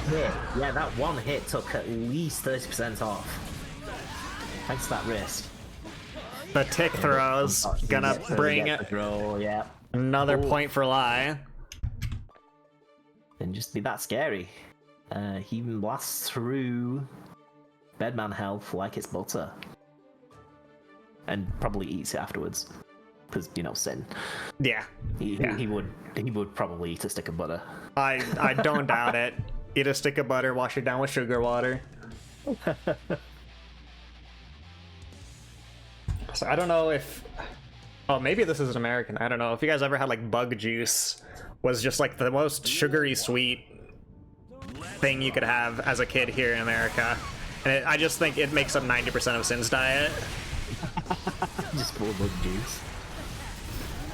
Maybe I'm doxing myself in my specific region of America, then. Lockie says they've never heard of it. Manages to break through the pressure and get the super wall break. That's a nice chunk of damage. Okay, it's hard with the DP, but I love to see the Bedman pressure. Good work. No fear for DP, which is good. I mean, as much as you want to try and respect that DP, if you do it, you know, you're probably gonna get hit anyway. So. Yeah, and this is Strive, so I disrespect rather than respect gets you pretty far. I don't want to count how many overheads just happened there, but there were a lot. Okay. We get the grab. Lie can be patient, but I'm scared for his risk bar. Yeah, that does go up. That's been going up consistently throughout this entire set.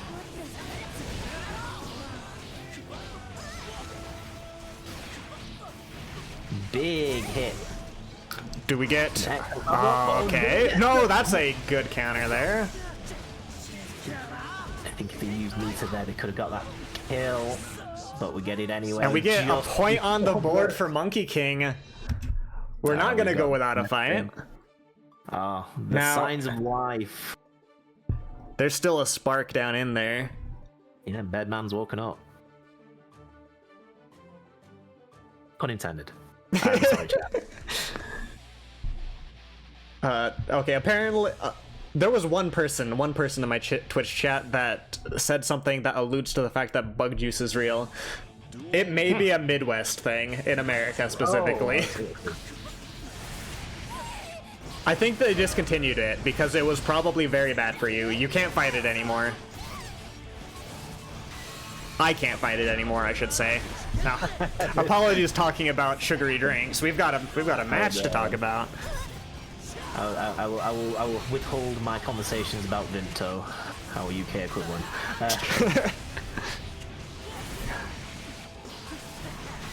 Okay.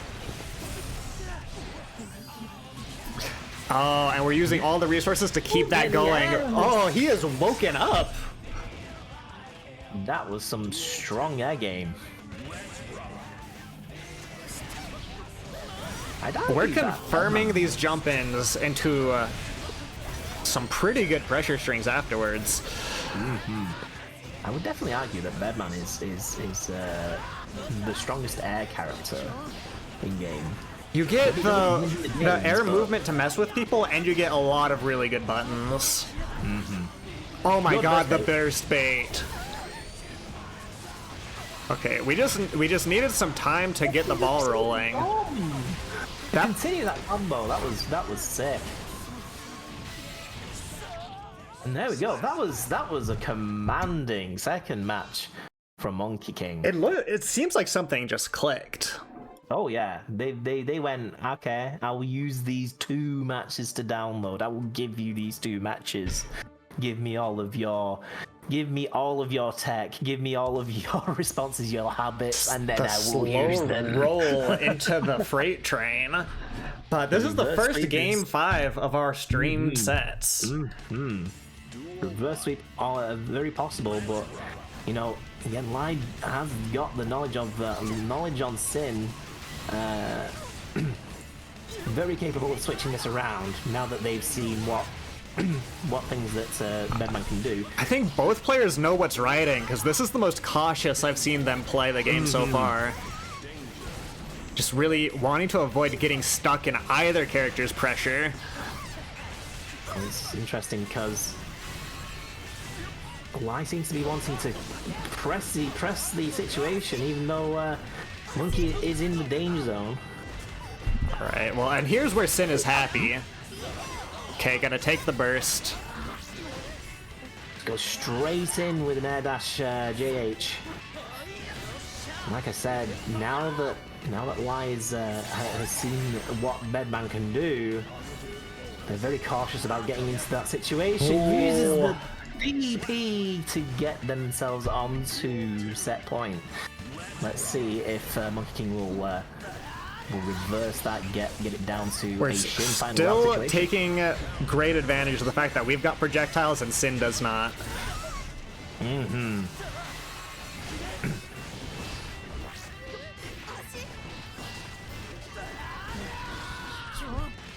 Okay, tick throw. We're resetting that pressure. Ooh, nice. Sweet spot? Not sweet spot.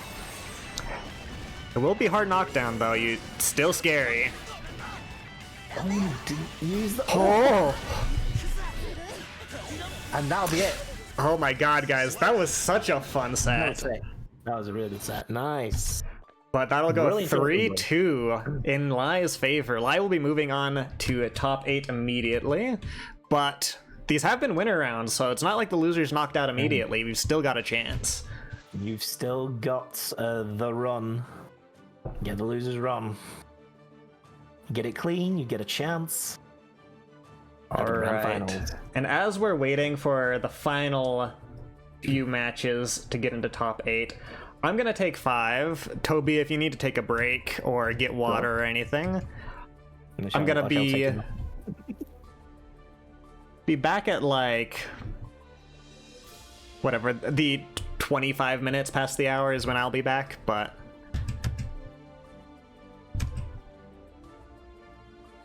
we shall see. We've still got a couple matches before in loser's side before top 8. Okay, good. Gives people a chance to catch up. But it's been a great set so far. Been a great.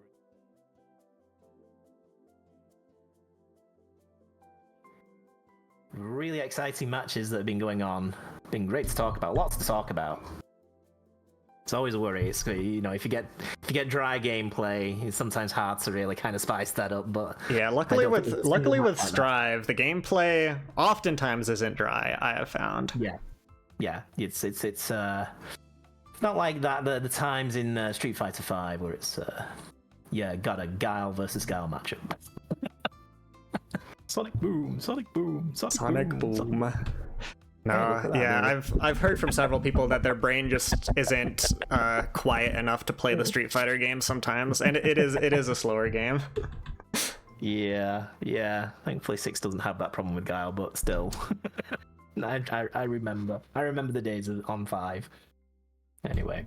All right, I'm gonna start a timer and bring us to a BRB screen. Guys in the audience as well, if you guys haven't had water or need to grab a snack or something, please go take care of yourselves. Make sure you hydrate. Oh, hold on. Here's Mushi with the raid. Oh my! Okay, I'll stick around. I'll stick around. All right, we'll stick around. Right when we tried to BRB. Immediate mix-up. Mushi came in and went, "No, hold this wake up, Oki." Welcome, raiders.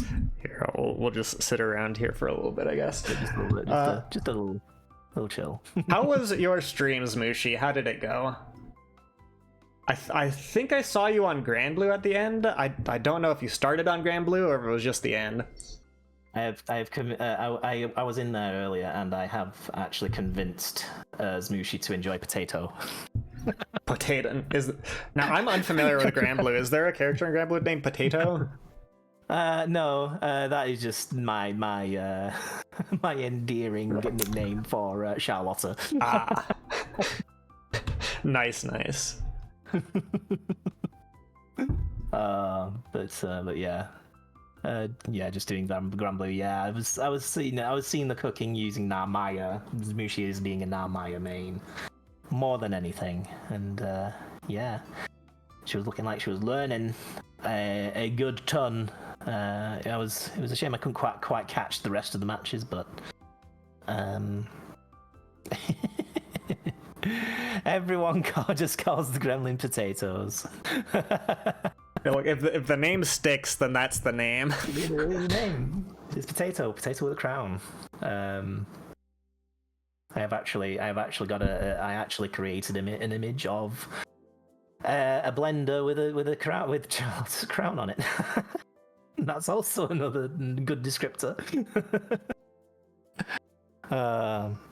Zmushi found a hatred for orbs. Ooh, which orbs, I must ask. Now I've asked this question before, but I'm curious. So I've got the Grand Blue versus Rising demo. How much of the game is that actually? So you get you can't join like lobbies. You have to be just in the open lobby area, so like the public lobby area, so the same thing as Park. You do get Gran unlocked for all time. So Gran is always going to be a character that you can get to play. But you then get another 3 other characters on a I think it's a weekly rotation. So then you can try them out, see if there's any that you like. You unfortunately can't purchase like characters individually, but yeah, I was gonna say that would be like I'd think that would be the profit model, but I guess it's just find a character you like and then just buy the base game.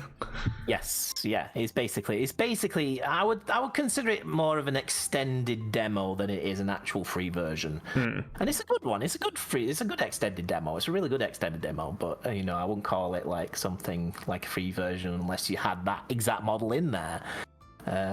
Which hopefully maybe they'll switch to in a later date, but. Otherwise, you get to play the game. You get to get a feel of the game, see if you like the neutral in there. And Gran's a great character to get used to sort of figure out if you like that or not.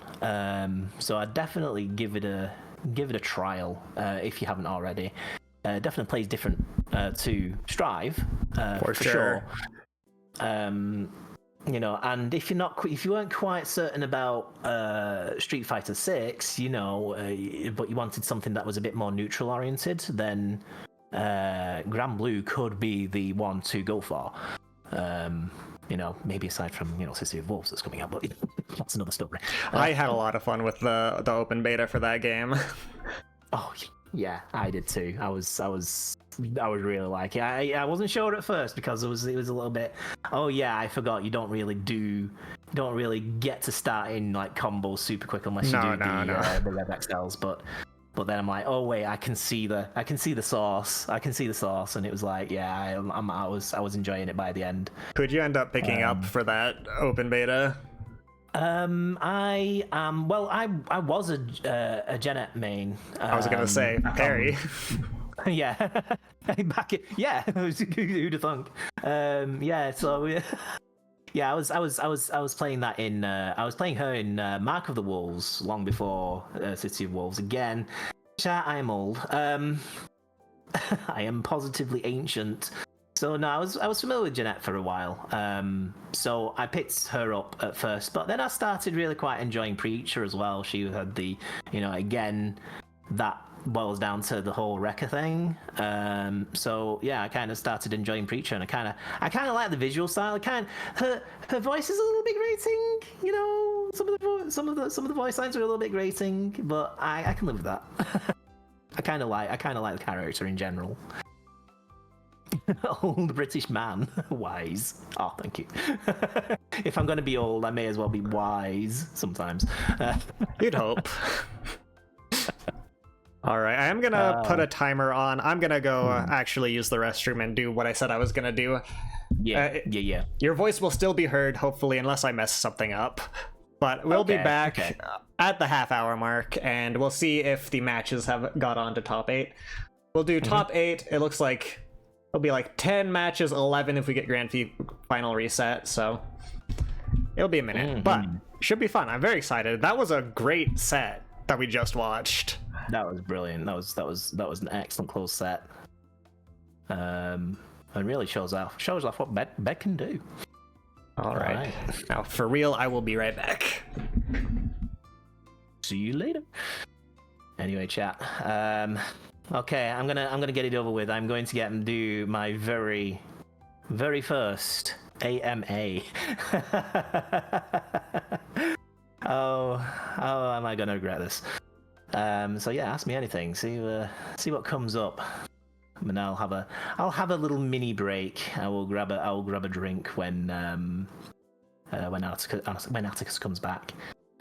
So yeah, Wormsword, I tried Terry, I swapped to be Jeanette in the end, you see? I kind of like Jeanette, mate. Yeah, you see? I don't want to be the stereotype. What do you mean? What buff should Johnny get? Mist Finer into Explode Self. Next question. Opinions on gun footsies. 214-2147 That is all. You get the TK. You get the TK gun. Opinions on TK gun. TK gun is TK gun. It is the bomb. Literally.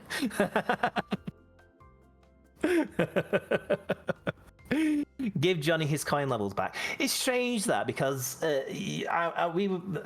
Ober and I had been like talking about what to do with Johnny's kit because Johnny's saying on a mechanical level they're a bit I wouldn't say they're overpowered. They're close to overpowered, I would say.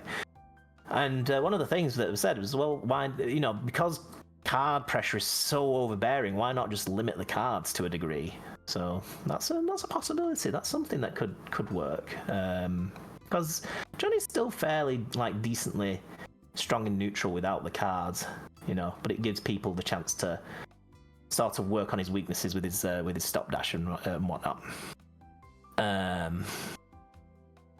Yeah, I don't claim Strive Johnny. Rev 2 Johnny will forever be my version of Johnny. I do not blame you. I do not blame you one bit. You could end the statement that Johnny is strong. It's true. I say so in twice as many words. That's just my thing. But yeah, Johnny good. Johnny really good. I think he just need again. I think both Johnny and Sin just need a little bit of tuning. Same with Potemkin. But I think if they keep his strength, somehow balance him to basically have the same level of power and ability, but not make it so people want to alt F4 every 3 matches against him. I think that's the way to go with Potemkin. Nerf positive bonus season 4. Meter gain. See, that's a thing. I don't even want pot shot. Yeah, I'm. I think a lot of Potemkin hate could be solved by trying for people trying to kind of get used to the matchup. Because I think a lot of people just didn't get to fight a lot of good pots until Season 4, and suddenly they just don't know how to handle him, as well as other characters. But at the same time, I do understand the problems that people have against him. So... Take Pot off the roids, don't shoot his kneecaps. Yeah, I don't think he deserves significant nerfs at all. Yeah, burst build on hit a little less. I think it's the big body. I think it's more tied to him being a big body rather than him being his own character. I think really he is. I think he gets more of a robbery factor when he can basically tank 3 or 4 or 5 correct guesses and then suddenly kill you because he had meter. Just one pot buster just turns the game around for him. Not a good feeling when it can get turned around as quick as that.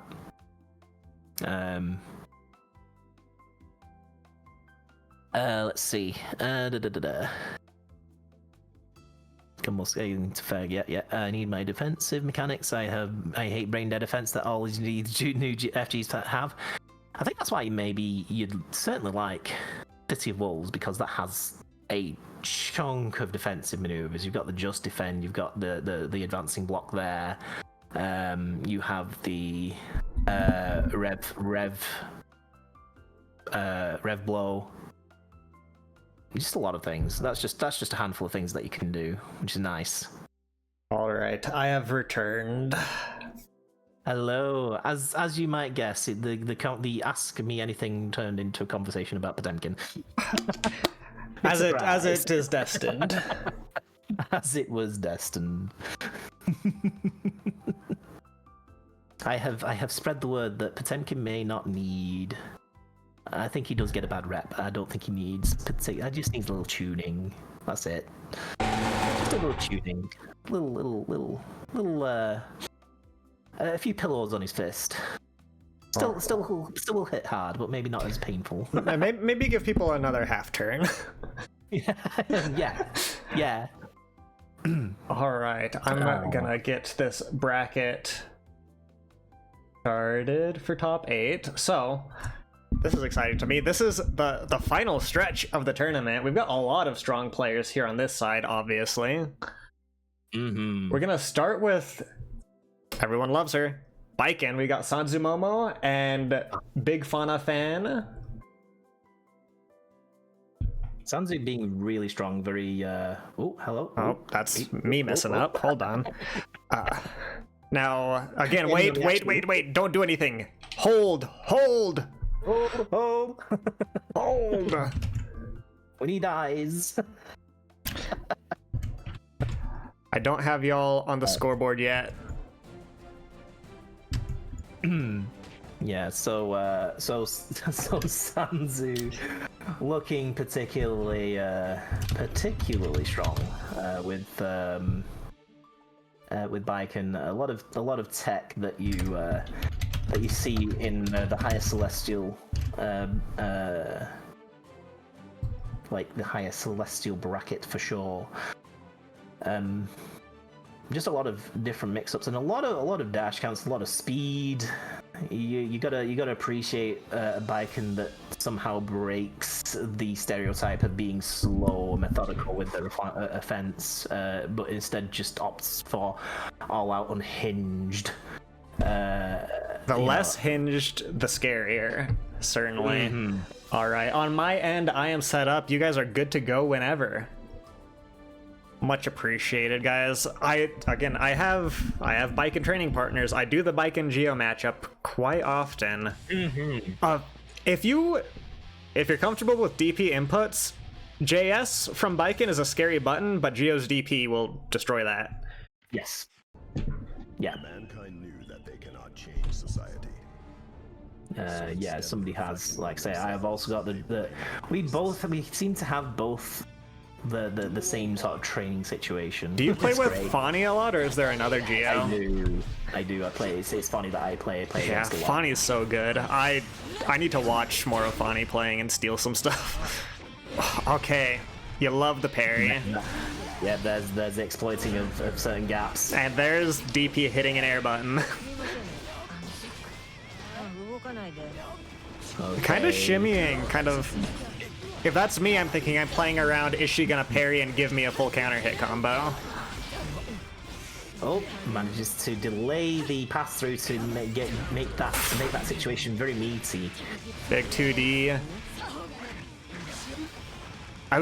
Good decision not to burst there. I think the tether pulls you back in even if you got out. But yeah, very wise of Baiken keeping burst. That JH there, I thought, that JH may be coming out, but it's going into a vortex. I don't think you've got to keep that sword in your hands long. Okay. JH. Okay, we've got hard knockdown. Is it gonna be cross up Yozansen? Is it gonna be not cross up Yozansen? Is it gonna be one of your other options? When she does get it, she gets it. Or Escabari from that far away. Brave 6P there. Yep, there we go. Managing to use DP to stuff Baiken. The battle of the meter there. RC against RC, blue beating purple. Now we've got 50 meter on Geo. There's some tricky stuff we can do. Absolutely. They're going for the overhead. That was a good option.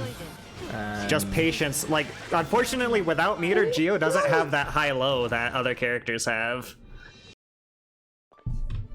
Good work putting one on the board for Sanzu Momo. Oh. Yeah, but I don't think Kim is going to take this one sitting down. Like, looking at what Kim could do before, certainly not. Is just a lot of kind of picking out the weaknesses in their opponent's offense and capitalizing on that. Well, I think we've both mentioned it, but the Geo Baiken, Geo players don't like fighting Baiken, but it's a toss-up a lot of the time.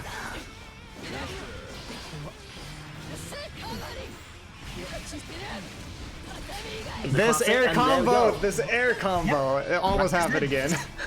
Watch how much that JD just slices off so much more health than your usual combo. I try so hard to try and get that in, and yet Sanzu just manages to get that situation so easily. It's really impressive.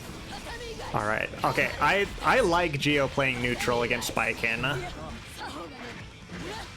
I'm curious to see. Alright, we're stuck in tether. We're stuck in tether. We're gonna have to guess correctly.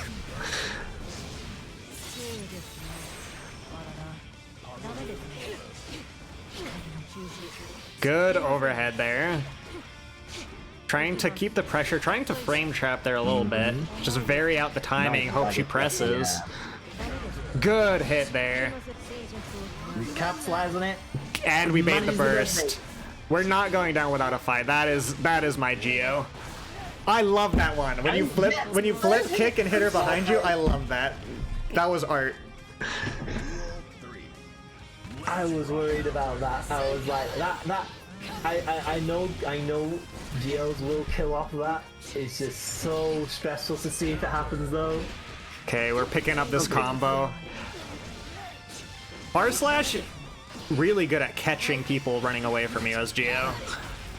Oh, we grabbed the follow-up? Okay. We've done our homework a little bit, it looks like.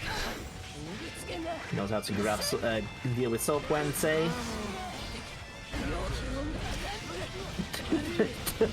Yo, Zamson, wake up! How he uses good stuff. Crane kill. Sanzu has such a strong showing right now. Like I said, speed. The speed of which Sanzu can use Baiken is quite. It's scary. It's a lot faster than I can do it. It's a lot faster than I've seen a lot of other Baikens do it. Just using, like I said, a lot of dash cancelling, a lot of using quicker pressure options on Oki. It makes the mental stack a lot harder to eventually deal with. Oh, okay, we're getting a lot of big button counter hits.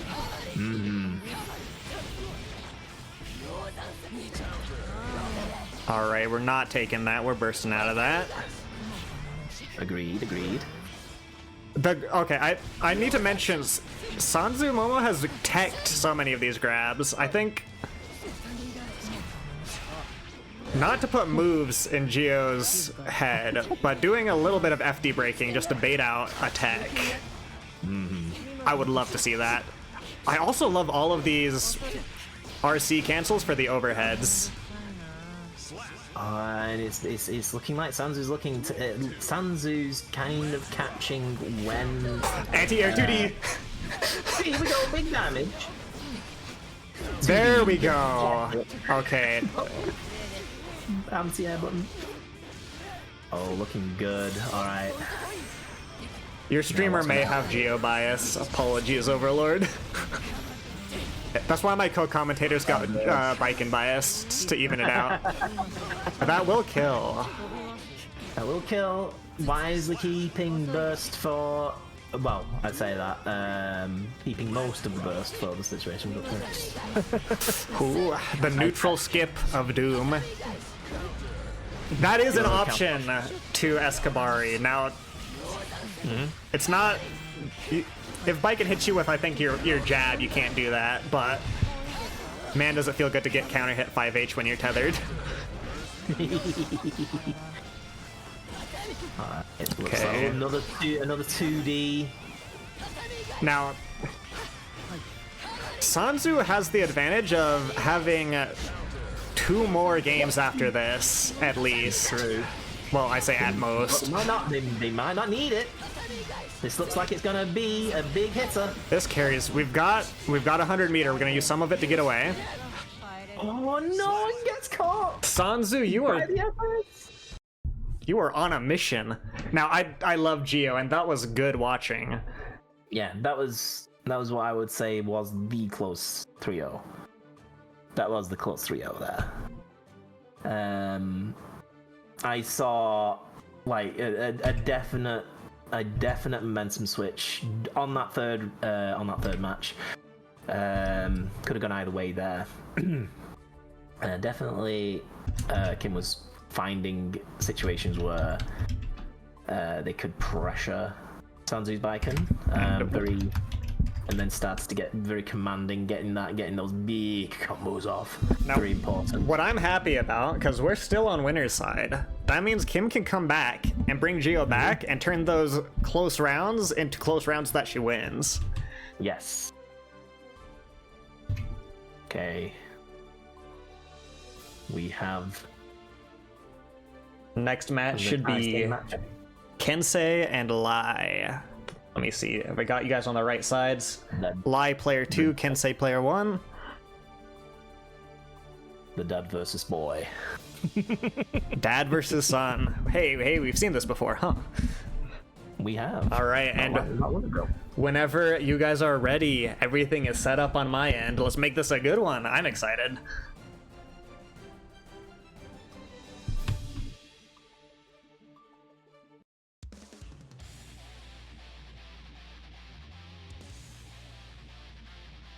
Yeah, Kensei is going through the Sin Gauntlet.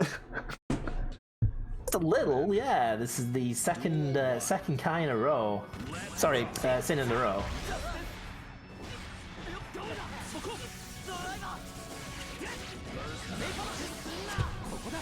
Yeah, we've seen how Kensei manages to use maximum efficiency in their attacks.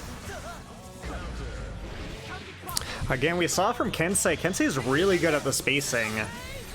And even good at the spacing against the Sin matchup particularly. Alright. Backdash manages to win the round there. Good counter hit. Now, oh, there's a gap there that you can DP apparently. Yep. Not the only one with the DP though. We've got it on both sides, as we are shown repeatedly. Okay. Attempted for the JH, but immediate retaliation from Kensei. Some nice chunk of damage. That tap dust doing work. Almost less reactable than charge dust. No. Good God, Kensei.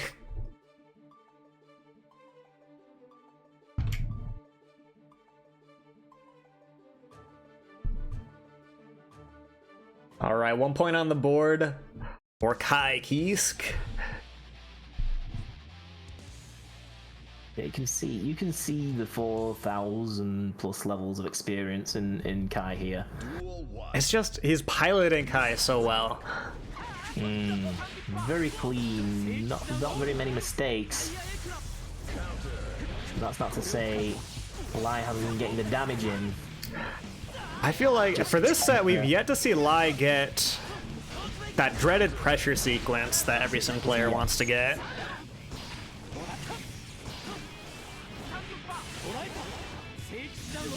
Basically, he's not had a chance to basically stop Kensei throwing out the DP when he can bait it out or something.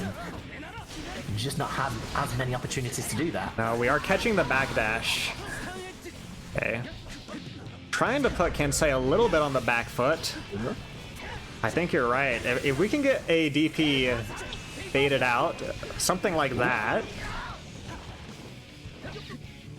Waited for the backdash. Very wise. Didn't quite push. No, I will say I don't think either of these characters are going to. I say characters. Either of these players are going to go the entire set without adapting in some way or another. Is what happened with Lai against Bedman. It was just you know, it was Lai, it was all Lai and then Bedman, and then Lai just readjusted. So we know that Lai can adjust their situation. All right, and just poking it out. But I can see more like adaptability there. I can see that there was more care from Kensei, just trying to figure out where Lai is trying to force an advantage. Yeah, you can see the brain going from maybe like the Fisher Price Tinker Toys to the Legos. Maybe Technic here. Duel 1. Let's rock. Okay. Not gonna take that. We're gonna burst for that. Understandable. Nice counter hit. It does this. Here's that sequence. Oh lord, that health bar. This should finish. Maybe not. Oh, we were maybe patient not. there, just didn't time it right. I'm not sure if the last hit would have wall broken there actually. All right, we take it. Might have though. Duel 2. Let's rock. Big hit. Oh! Patient play.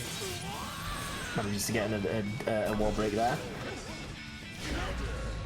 Okay, now can we keep the pressure up? No burst on Kensei's side. Big hit, big sweet spot. Major tried to bait out a DP probably there. Oh, okay. Lai's looking to use a bit of that burst. Trying to But just where have they got close you out down? the game.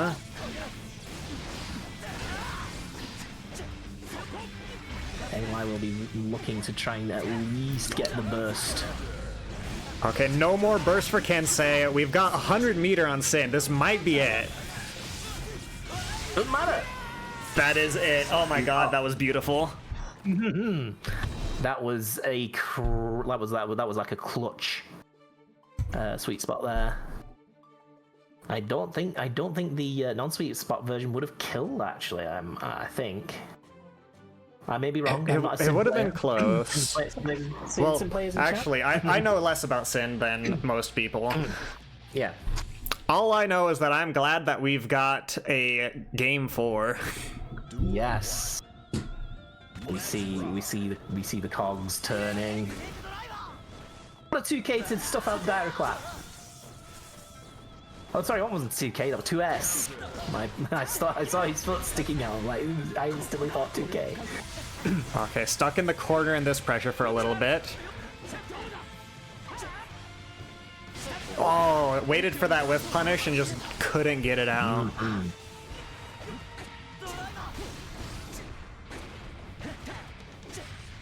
Okay, we've got tension and we've got stamina, which is a scary place to be if your name is not Sin Kisk.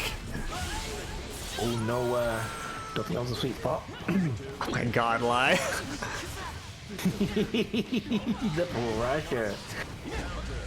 Oh, the DP saves. A little breathing room.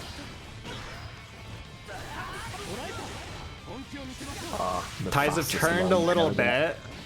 We gotta get positive bonus on the father side of the equation. Some stamina and meter on. Oh, we're bursting for that too.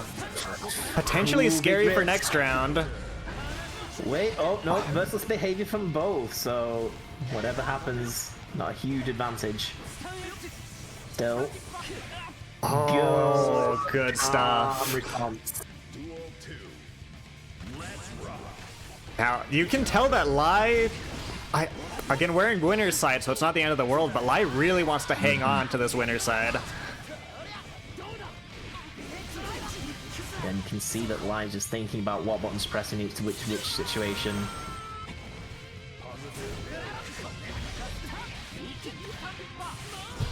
Big wall to wall. All right, there's no burst for either one. We've got a lot of meter though.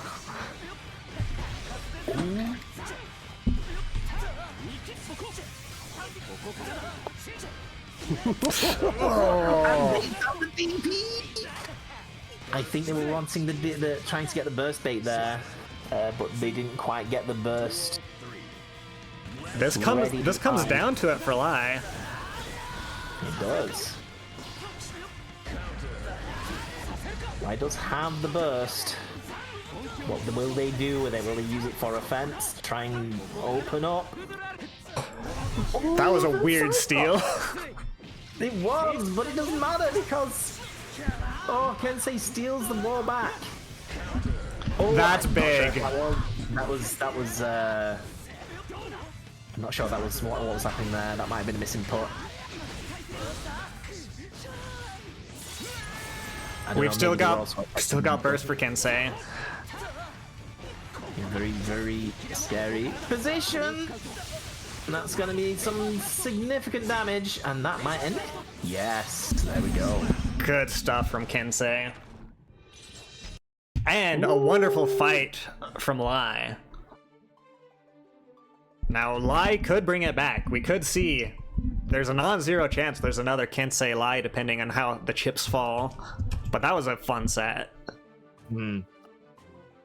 I can see where the winners where the winners bracket's going. It's gonna be intense. Very good. The adjustment was just really nice on Lai's end. Just as simple as it may have been, but you could tell the skill of the player just by just subtle situations like when Kensei was coming in with the stun dipper, and then Lai just reacting with the JS. Just a nice measured, calm-headed response to that, because what could have happened there is that they could have pressed JH in a hurry, then that would have likely low profiled, and basically Kensei would have got the punish. It's very cool to see the play change throughout the set. All right. Now we've got Overlord, and I've accidentally stepped on the duel station, ignore me. Overlord and Isozaki. I think this is a match that has happened in TNS Redemption bracket before. Oh. So Overlord, obviously, big member of my community, so I know the ins and outs, but I'm curious here. Please don't go yet. Allow me to get scoreboard set up. Locky is out here trying to rig the game. Okay. Because he has money on Isozaki.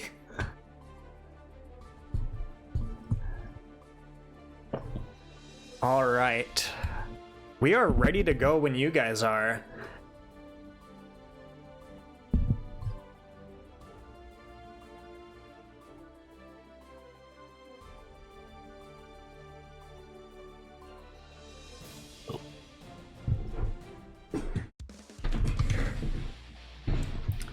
So,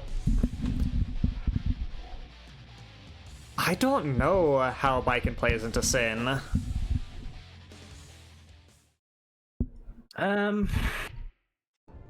She's got tactics to kind of overcome what he can do, but ultimately, I think Kai just kind of has some good normals to play against Baiken quite a bit.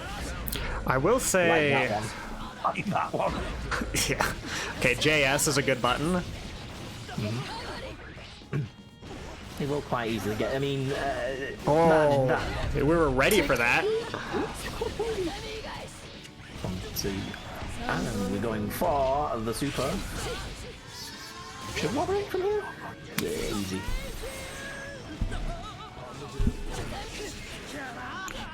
Okay, we're gonna do yellow RC there to take our turn back, and we're taking it back. I think he's blocking. That was a safe jump. Yeah, that was definitely a safe jump. Matt makes it safe though. Neutral play. So again, 2S is a really good button against Baiken. Just barely didn't get the wall break there. Wanted to get out of that situation. And we take your burst. We take those.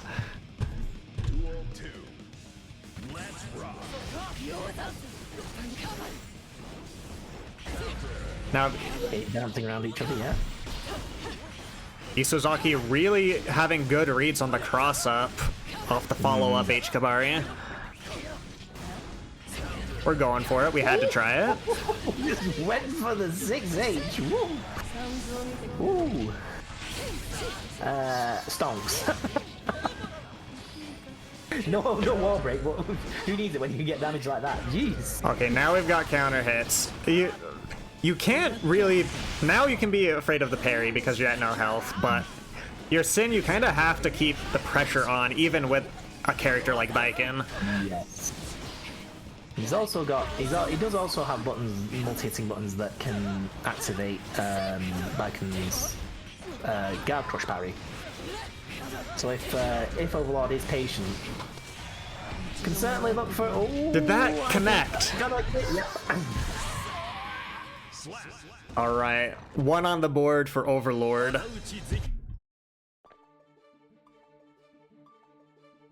That was a fun dance around neutral. Gonna say. That's 6H after dropping down. I am more of the, you know, use parry whilst he falls. I like to as he falls from that DP, just show the elbow, put the fear. No, just make him go no. Wait.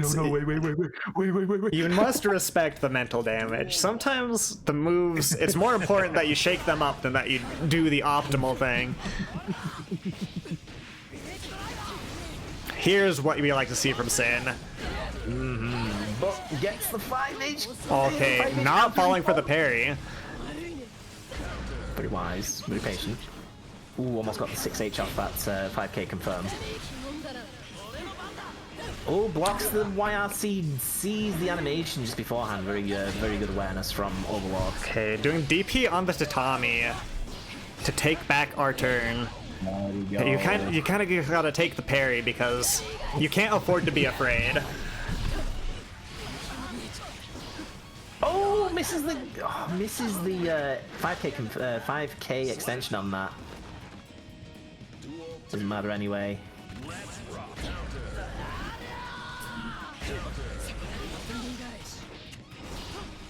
Oh, okay, we're back in neutral here.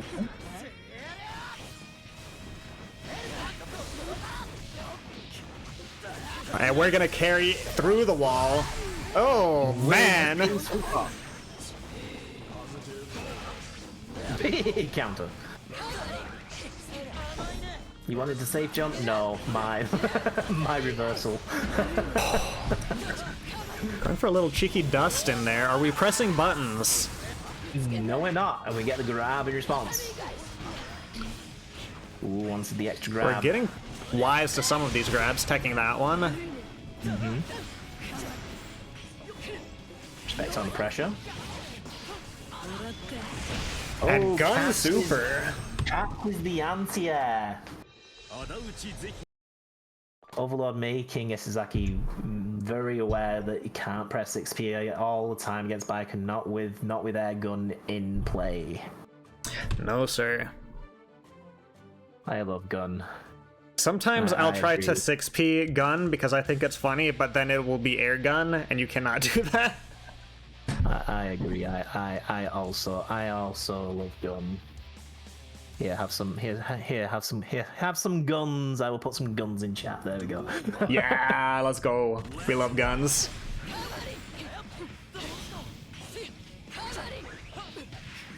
Oh, and now we get the tether combo, but not for Baiken. No, not your tether combo. My tether combo. Tether combo. Through the wall. No hard knockdown, but we've got the meter. Get positive bonus as well. Oh, nice. Now we go for it. No, that was cooking. And we just gotta get a poke to finish it out. That's beautiful. I think they could have finished that off with expending their meter for the explosion at the end, maybe, but I'm not sure. A punish on the follow-up. Good air to air. Oh! Oh, and we're waiting for those. I feel like Overlord has made some good calls for baiting some bursts. Okay, what's the response? Big counter hit. You know what? I'm wondering now if can you?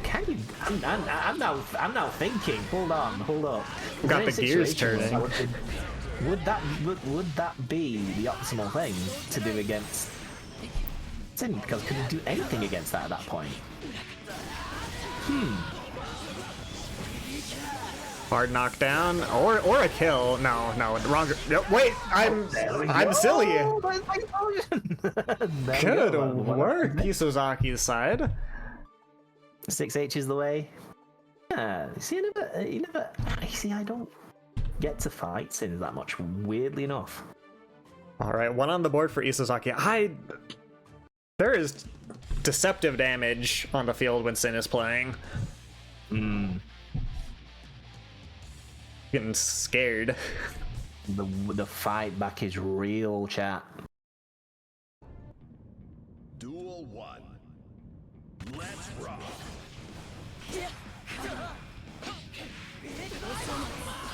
All right, Burston. We don't want to be in a tether combo on the tether character.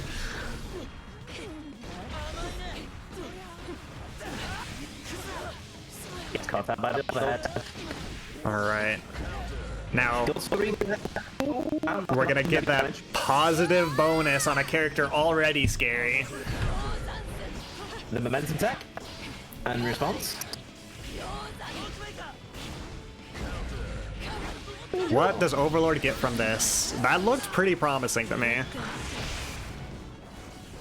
I'm gonna rewrite my tech now. Taking notes. Okay, you force Sin players to start learning, and they do the craziest thing, man. They start learning. Yeah, the dangerous thing on a Sin player, the brain. Because then they get to cook even better. Oh, and also Overlord exploiting a gap there, getting the parry.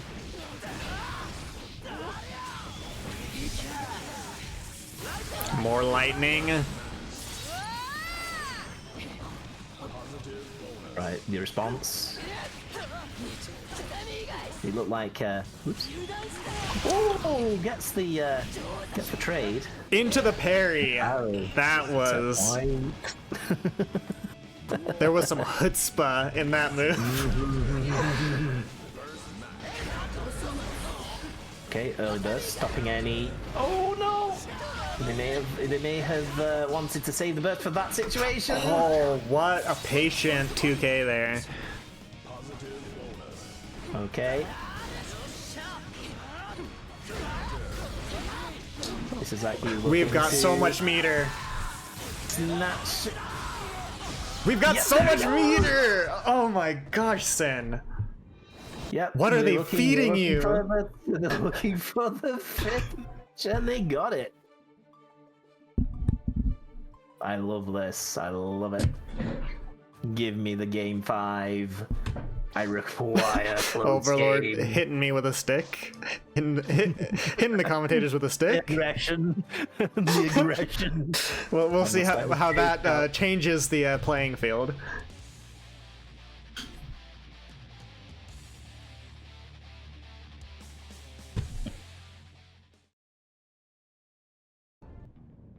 Duel 1. Yeah, adjusting to each other really well. Oh, expected a quicker button. They were probably expecting outcome there. What a 5K to beat out the JH. I think we're just not fooling. We're not fooling Isozaki with the cross up anymore. No, doesn't seem like it. Good attack on the throw.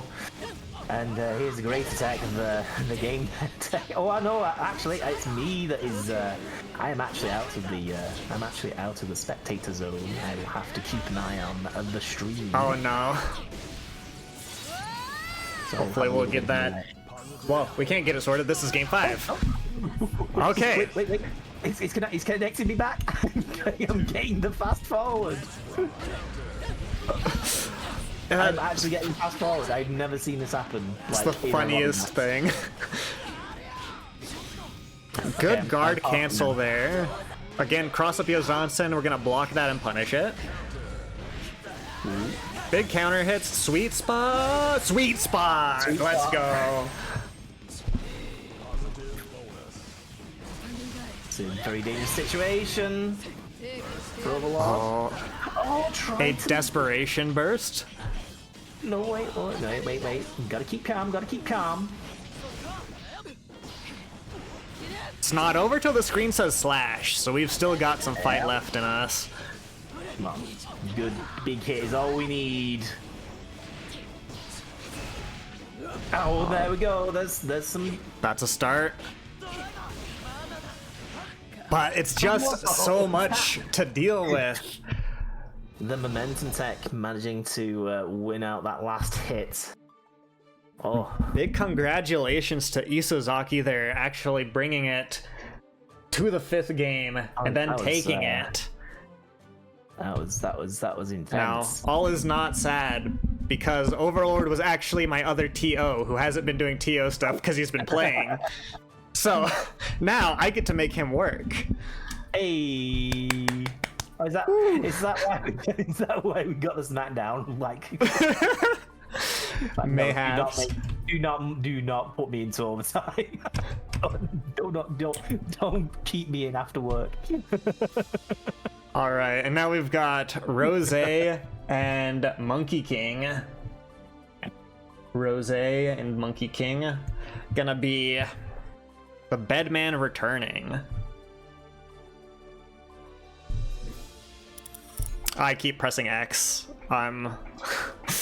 I press X to look at the player menu, and then it joins me onto the thing. I'm just jumping off and jumping that back on again, just because it refreshes the situation. Yeah, it refreshes the situation. All right, looks like Rose is going to be taking player 1 side.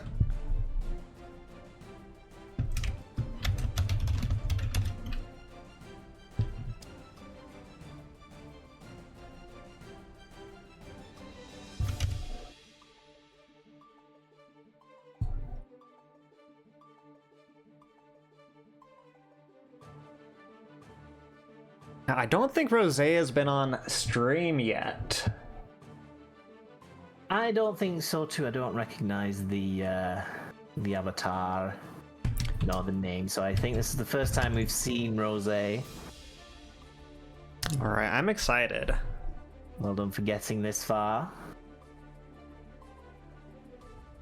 Yeah, from this point on, we've got pretty much all beasts.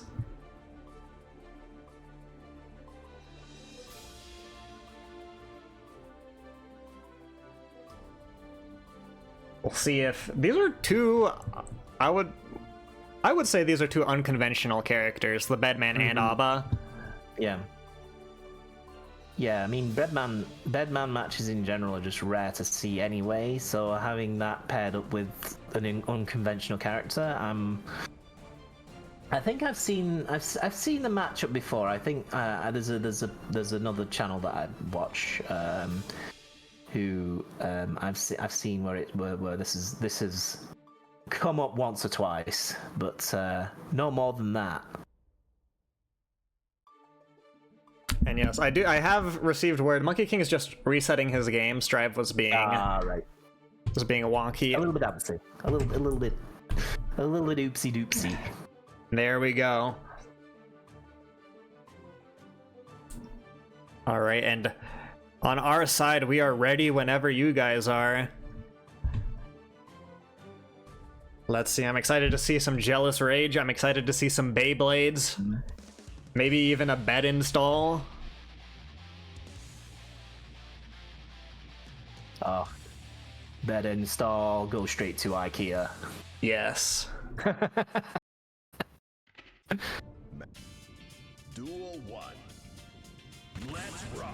Now, for how good bed is in the air, even non-Jealous Rage Abba has some pretty good anti-air buttons. Mm-hmm.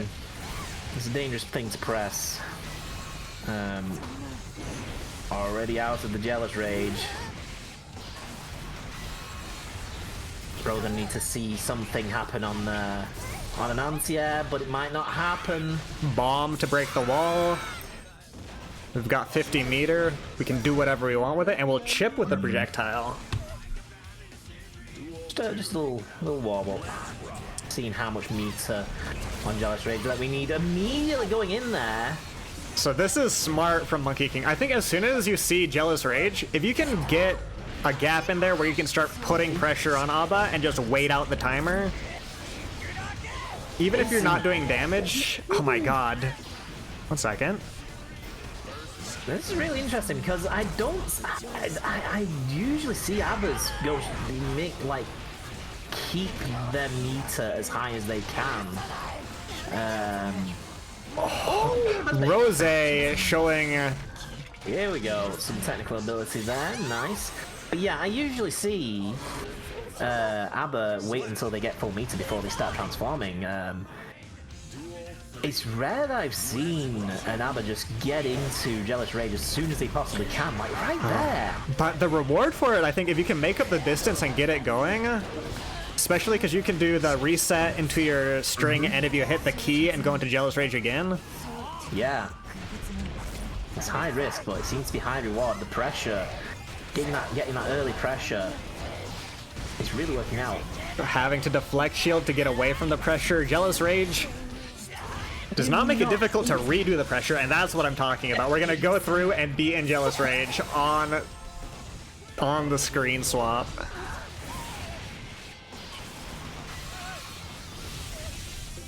All right, this is big for Bedman. Manages.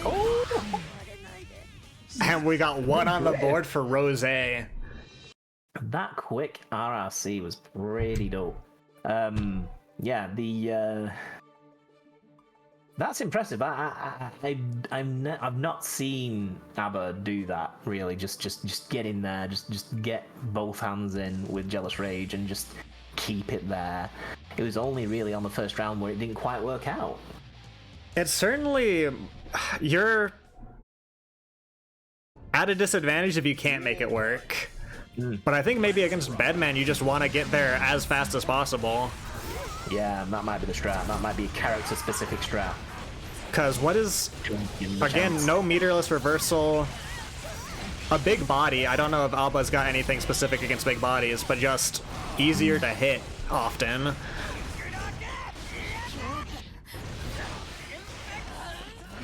Oh, this is the confirm after that. But they did save their Jealous Rage. Alright, now it's Bedman's turn.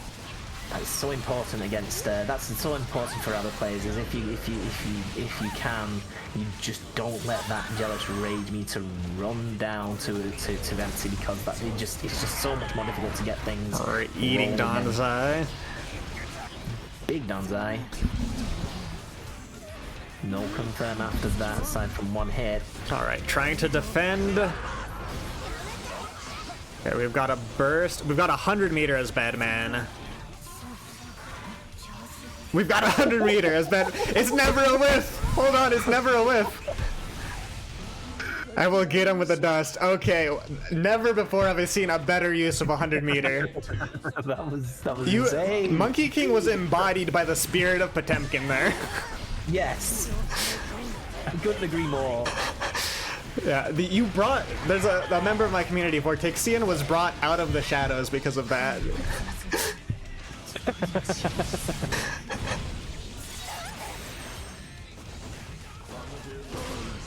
Big damage from Rose. Alright, and yeah, if you can wait out that Jealous Rage with whatever block string you can, that's kind of the game plan.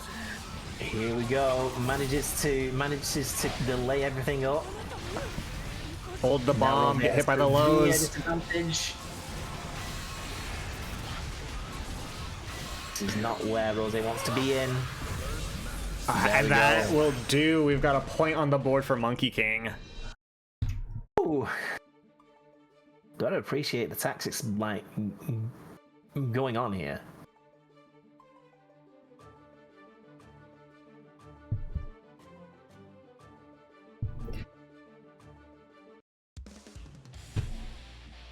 The speed overwhelming Monkey as much as Monkey then doing their best to snuff out the pressure before it even begins.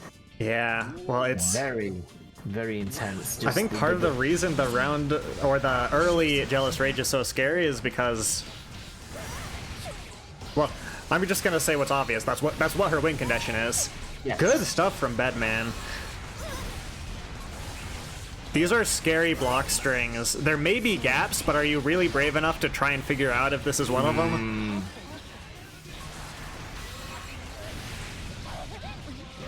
Manages to get hit. Bursting, we don't want to go through the wall. We're in Jealous Rage. This is scary. Oh, the 6P manages to win that situation out for them. And gets the win. Alright, and Bedman on a roll. We've got the momentum going. I noticed that Rose is now kind of switching up tactics by keeping a hold of Jealous Rage. Yeah, now we've got the almost full meter Jealous Rage. We've got a lot of time to work with, a lot of time to do damage to close the distance. To do the shrimp attack. Lassie, yeah. All right, a little bit of baby Jealous Rage, because I'm pretty sure we're going through the wall. Yep, this could be. And we're gonna go to the other side with about half a bar of Jealous Rage still. Yep, that's to be expected. I'm gonna say. Yeah, I'm wondering if now Rose is kind of keeping a hold as much bar as possible, just to see what Monkey King is trying to do to stop the pressure and finding out alternate routes to disrupt. And it's so hard. You see the deflect shield going there, but Bedman can just he has so many advancing moves that even deflect shield can't always stop his block string. Yeah, he shares the sort of the same sort of that same advantage with Baiken, because Baiken has a similar situation with tether and. Oh, and the super comes out. Very commanding. Another point on the board for Monkey King there.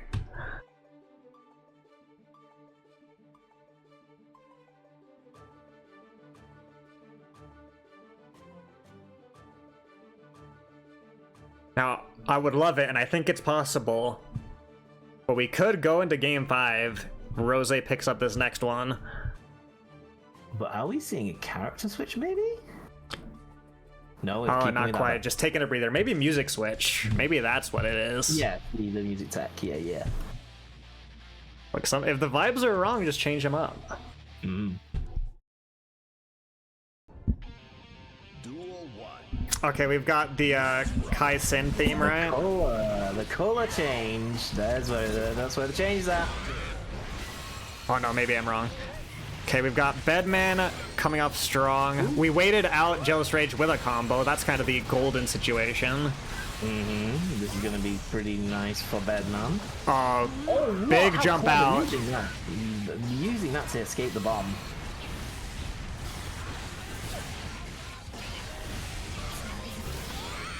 Oh, but that might be it. Yep. Yeah. That should kill. Monkey King is just optimizing that pressure in the corner. Yeah, so as soon as oh no, the Danzai from behind, that was not planned whatsoever. All right, and again another situation. Now Rose is in big trouble. This has been a win condition. Yeah, we want to burst out of that. Yes. We want to find a way to build that Jealous Rage meter, but it's hard to do. Yeah, not with this pressure. It does. We block. This is now bad install. I did ask for it. This might be my fault. Okay, that's good punish off of that. Okay. All right, this is a big opportunity to get this back. Deflect shield's not saving you. It's Jealous Rage Arba. Oh, we're cooking. We're cooking. Hey, Rose found the opening and went for it. You let me bare my fingers. Let Rose cook. Gave an inch and she took a country mile. Ooh, that was delicious. What a great comeback there. I like that yellow meter going up. I like that yellow meter turning red. A brilliant combo. Air command grab too. Oh, into Jealous Rage. This is bad news though. If we've managed to wait out the storm with combos, with damage. Okay.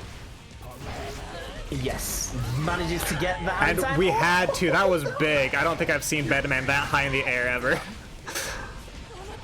Beds don't go that high. Not normally.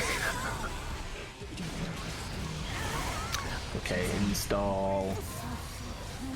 Not within sight. This is a. Come on. Okay, there we go. Is it enough though? We're waiting it out. We've got the block strings. This is what you've got to do against Jealous Rage. Oh no! There was no change. Just making sure that the Flex Shield stops non-Jealous Rage Abba from getting in. We can just poke it out. Can we get in? There we go. That was the 6p. All right. I don't know if they could have changed after that anti-air. If they tried to get the change out of Jealous Rage in the anti-air to get that meter back. I don't know enough about Abba to say one way or the other, but that was looking good. I loved what Abba was losing the round, just took that little bit of chance to go full Jealous Rage, go through the wall every time. Just like wreck that round, like just go went through Bedman's health. It was a delight to watch, but yeah, that was amazing. Loved it. Things are not slowing down because next up we've got Kensei and Sanzu Momo in winners finals. This is the one this is the one I've been waiting for sure. I was as soon as Kensei secured that last match, I was like, this is gonna be intense. Both of these characters know their characters' strengths and limitations pretty damn well. And the thing about this matchup is that Baiken clearly has the advantage on mix. However, Kai kind of rules over Baiken's neutral in pretty much every aspect, even her air. Which again, if you're scared of using the JS, you know you're in for a bad time.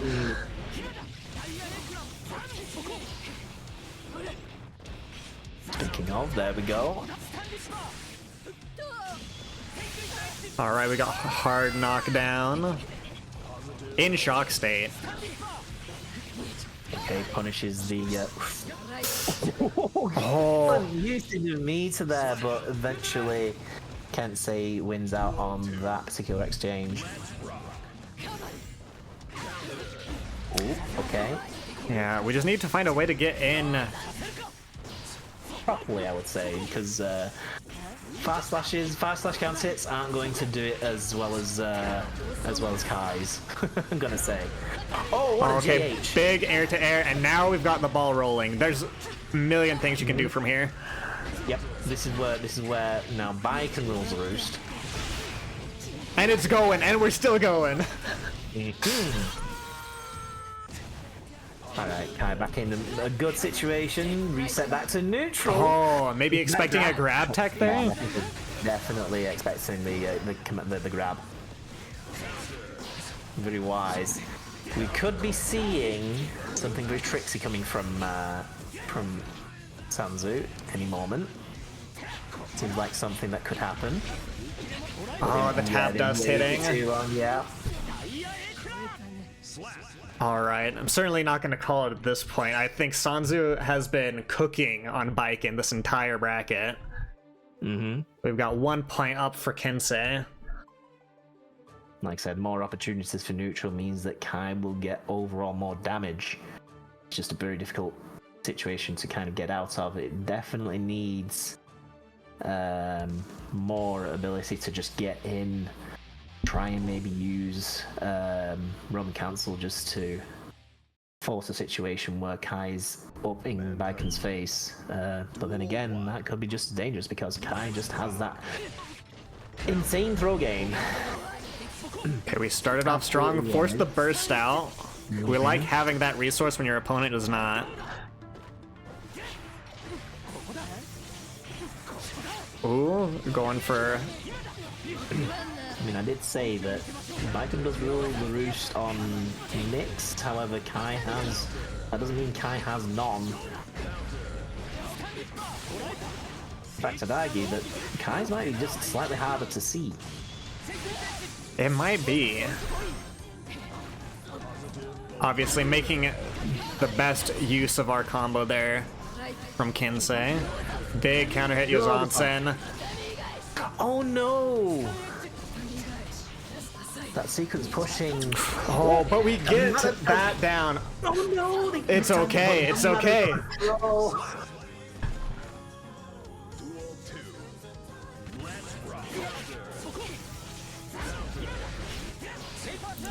Oh, that's big. All right, we get the burst out, and we're gonna have burst in 2 seconds. Good block on the food right, but gets mixed with the dust. Big hit.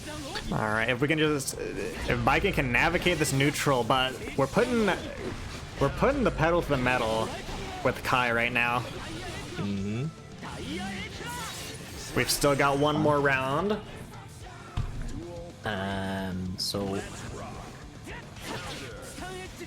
Kensei won't. I don't think we'll have burst at the end of this, but we might see something from Sanzu. But they may just use it for Wild Assault. But These are, I like these pickups. That was a good decision there. big. Counter hitting that grab attempt. It's so dangerous using that projectile. It just basically means that Baiken just gets in. This is the same process as we would I believe somebody mentioning earlier with Leo. Using the slow projectile just means that Baiken just can go in and at worst just start a block string. Not to say that it's a completely bad idea. Just you got to time it right. You just got to time those. It's certainly a big risk. If you do it immediately, if you do it in neutral, you're dying. You're All at right. least dying. Yeah, and just trying to be aggressive here so that we get out of neutral. Again. And if we keep the pressure up, we get that. It's beautiful to me, that air combo. Oh, the throw!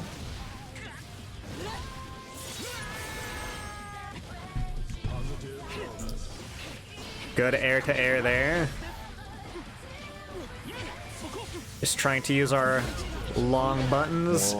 Do we have something that kills? We do.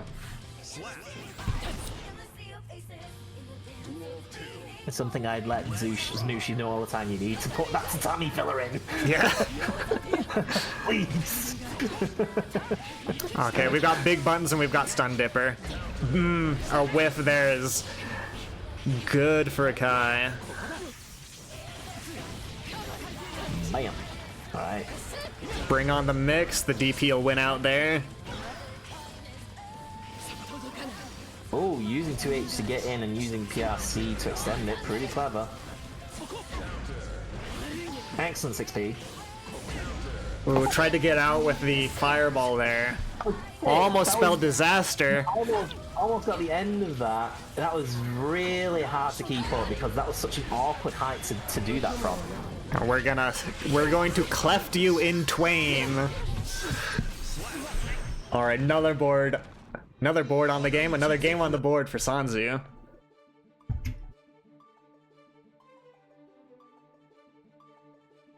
Very scary, but just seeing that JD wall bounce combo, even if it didn't get completed, that was exceptionally well done considering the position that it was at. That was really good. Especially just the fact that Sanzu could pick that up even a little bit. All right, now we're trying to take advantage of Kai's neutral here, I think. Big buttons. Yozansen committing crimes. See, everybody calls me an absolute, like, crazy man for even attempting that, but it works! You see? I have proof. There's proof right here. Vindication! Of course, we are going through the wall here.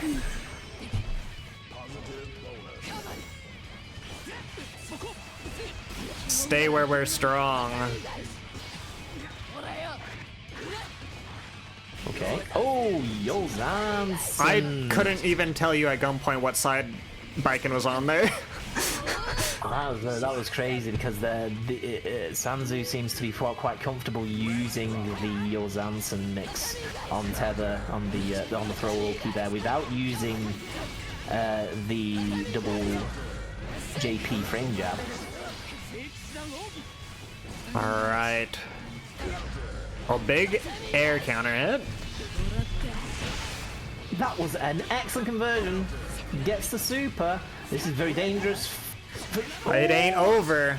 We've still got mix. We've still got mix. Oh. The tatami coming in, beating Fuder Arc there. And there's the quick RC throw. That was just showing Kai, hey, I can, you know that throw thing you do. I can do it too. She certainly can. Sanzu coming out 3-1 there, really showing Baiken to be the demon of this bracket. Oh yes, absolutely. That free comment, am I a demon? Yeah. Yes. No, that was good. That was really good. Yeah, it's funny. I played against the Echo Squirrel, his Geo against my Baiken, and I think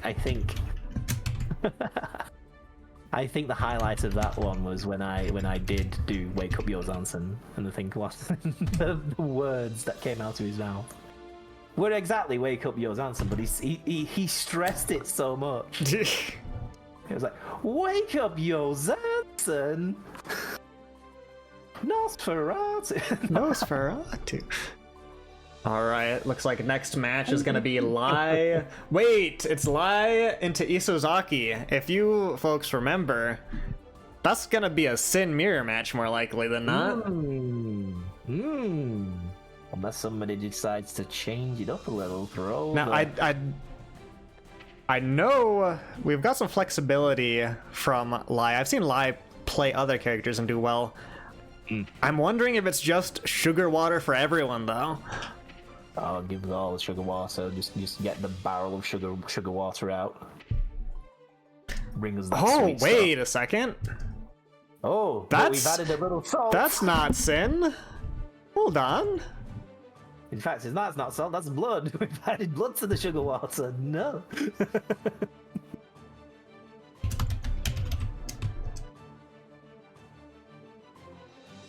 So, does look like we're counterplaying their own main. All right. We should be set up, unless I completely mixed up your guys' avatars. I believe that's Isozaki on the left, Lai on the right. We should be ready to go whenever you guys are. Nell looking very upset about this. Right? Very upset. It's like, what manner of craziness? What? How are we pulling this off? What's the game plan here? The hate for the mirror match so strong that you will play an unfavorable character into it. Not to say Slayer isn't good. Slayer is very good. Oh yeah. You're gonna hit hard. Like right here. 40% for a 5-beat combo, not bad. Oh. Master Hammer leaving Slayer very plus. Oh, sweet spot. This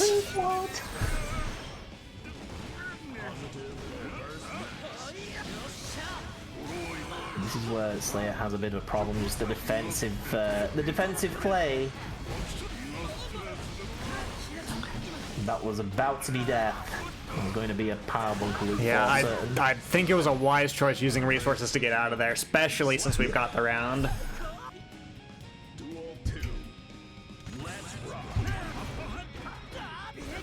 Oh, oops, hold on. Scoreboard shenanigans.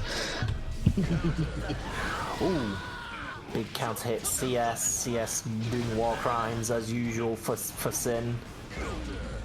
Good mix, but we got no stamina. So we're opting for Okay, some what I resets want here. to see, I'm speaking this into existence, sorry Lai, but beating on Slayer in the corner, you always get hit by Slayer going to the other side of you and pile bunkering you and splatting you in one shot.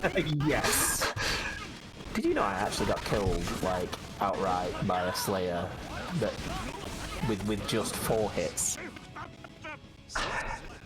Bringing 4. Slayer to the wall and killing him there. 4-hit Slayer? look, That seems oh, high to me. Look at that. You cannot have a better wall slump pose than Slayer. It's impossible. It Abba's is physically pretty impossible. good. Abba's is like face into the wall. Yeah, I'm trying to remember it. I think I do. If it's the one I'm thinking of, yeah. I can see it. Okay, and now we're back. Oh, we We've- got to this. We've got a breath of fresh air. It's okay. It's the it's the meta strategy. Yeah, just Duel let 1. them think they've got control of the situation. All right, Irish Sin versus Frosted Tips Sin. All right. We now have to pay extra attention to see which Sin wins. Will Drunk Sin make it? All right, positive bonus for Lai. Using the 6K mix. Good 6P. Now, it's kick. not always the case, but... Oh, we're breaking the wall here. Sometimes fighting the mirror is hard because the fake stuff everyone else lets you get away with, the other mains of your character don't let you get away with that. Good burst. Patiently Oh, waiting for that that's grab. Duel 2. Just letting you come into their open arms. Yeah, using recovery on that JH to their advantage, using their quickest thing they could do.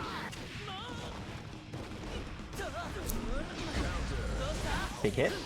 Oh, well, we're dropping that. We're taking back our turn.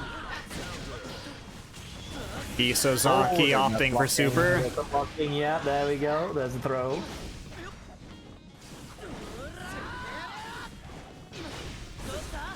And neutral being played. Okay. Patience from Lai. Trying to catch something with those really good air buttons. Isozaki bringing it home.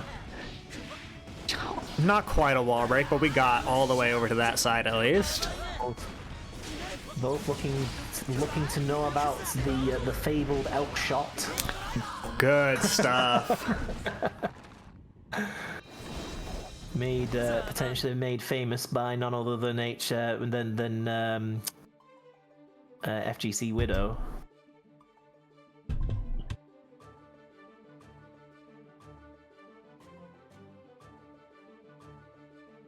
All right. Looks like Zaki's staying with Sin. Felt a bit more comfortable in that matchup. I do agree. I think there was a bit more of a chance to fight right there. Let's rock. Lai just told us he doesn't have an RC macro.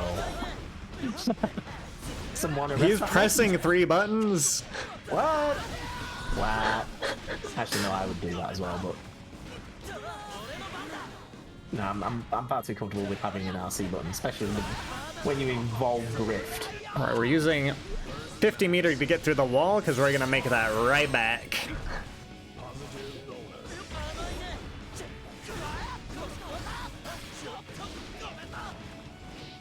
Bringing the throw in. Ooh, Good stuff. We're almost even on health for this round. Deflect shield pushing us back. Oh, good use of purple RC. We don't want to get punished for our moves.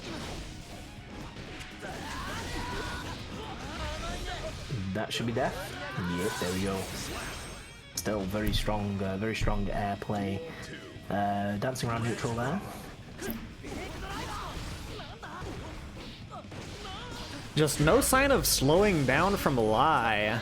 No, they don't want to let up with the pressure. I kind of want to see Isozaki doing likewise. There's a little bit of backing off, I think. I don't disagree. I'm sorry. I think it's wise to do that, considering that they don't want to put themselves in a counter hit situation. They're keeping themselves. Oh, good bait on the throw, but it doesn't quite work out for Isozaki. We took 50 meter away. Oh, that's done. That's done. That's it. That 6K just undone that hard work. But no, I do agree with Isazaki's play there, because they were clearly not going to force the situation by trying to get in. They were just getting smacked each time. So I think if they refined that, tactic a little more against Lai, then they may have snatched a match away there. That third match was definitely the most comfortable they'd played in that mirror. So I think they were getting the adjustments there. It just wasn't quite fast enough to swing the pendulum. I think it might have been a case where, in a first to 10 we might have seen maybe stuff fall into place, maybe coming back. But in first to 3, it's kind of hard to on the spot adapt and refine stuff like that.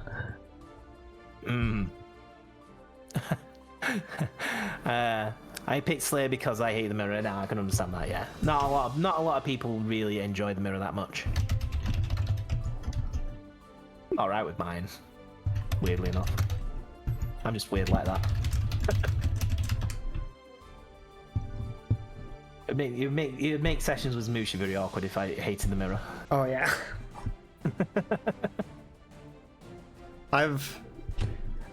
A lot of this commentary on my part is like me stereotyping Baiken players, but I've found that like where there is one Baiken player, I've always found 2 or 3 or 4 or 5 more Baiken players. Oh yeah, we heard together. We're like a pack of Baiken. Baiken together strong. We just eventually form into one pork chop. Just so much bacon slices pressed together. I just make sure I've got the names correctly set. Looks like Monkey King's player one side. Okay, sticking with the bed. All right. That is definitely not slept on. I'm curious, if Geo loses, I think there's a mistake I make that most Geos will make, but I'm curious. Oh, okay. Be interesting to see if you pick that up. I think Big Funafan is more competent than me at anti-airing, so I don't know that we'll see the mistake I make. I make an air-to-air mistake against this matchup all the time. We are ready to go whenever you guys are ready, at your leisure.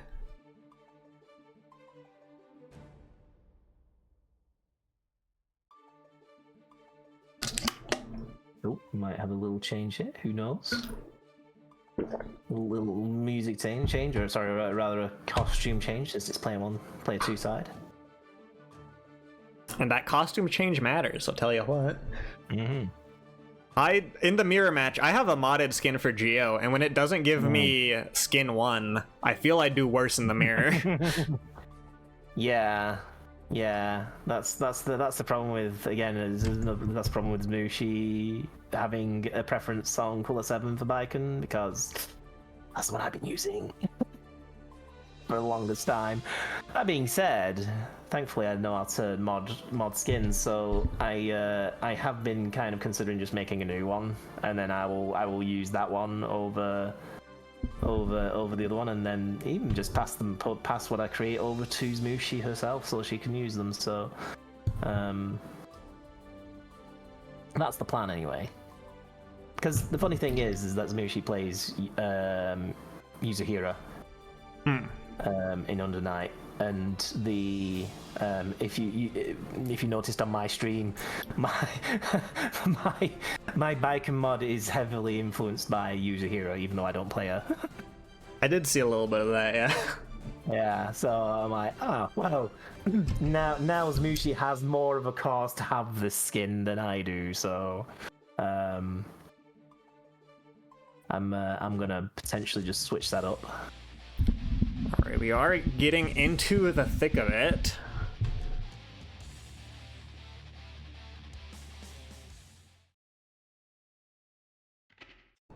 Mankind Mute.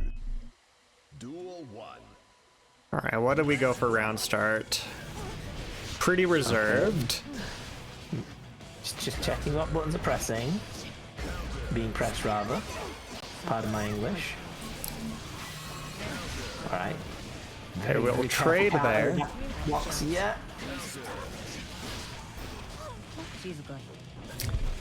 And yeah, you are Geo. When the strike stops working, you start throwing.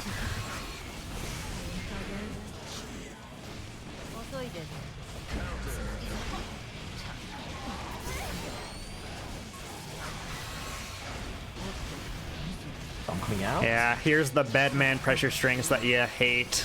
We're gonna throw. We're gonna see a burst. No, we're gonna keep hold of it. That might be it. All right, that's a comfortable round 1 for Monkey King. Duel 2. Let's rock. Good string. Good 6p. Keeping the pressure up. Enhanced drill kick might as well be plus a billion. Going for the air grab, it didn't work out, but we do get big 2D counter hit. Going for the reset there. Didn't quite work out, but still in the corner. That Good old should kill. Ventania. All right, this is a healthy back and forth so far. Duel 3. Let's rock.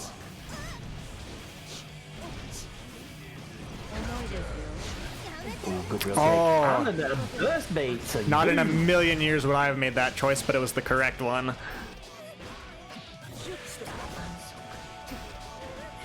Oh, maybe trying to bait out some buttons. A lot of usage of 6p within string. What an air. All right, Bedman picking up the pace, picking up the pressure, bursting out of that. We don't want that. BRC keeping the frames in advantage. Now you just don't want to misjudge the distance and press a button. Geo's gonna punish you for that. This is going. Speaking of punishing, oh, this is very bad for Geo. Yeah, we've got bed install. You've got the already scary pressure strings. Oh, but All manages right. to slip out. JH to finish the round, but look at that health bar. That was not a sweep. That was close.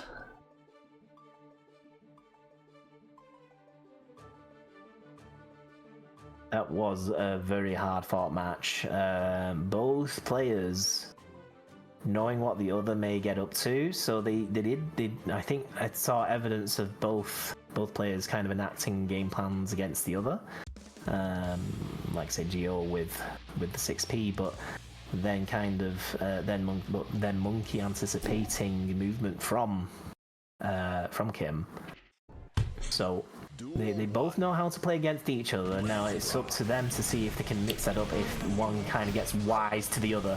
It definitely seems less about knowledge checks and more about what decisions are you making.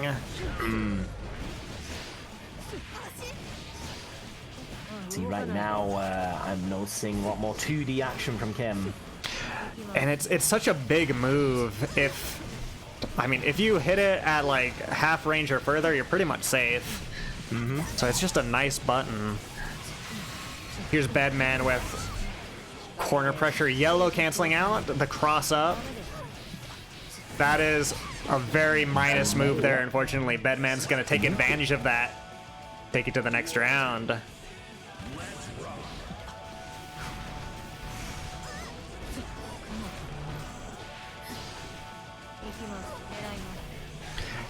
Okay, good escape from there. Manages Jumping to the get drill kick. beyond the corner. And that overhead pressure, very strong. Keeping guessing. Oh, the BRC, yeah, forcing the burst out. You don't want to eat another string in the corner. No, not at this health. Very dangerous for Kim right now.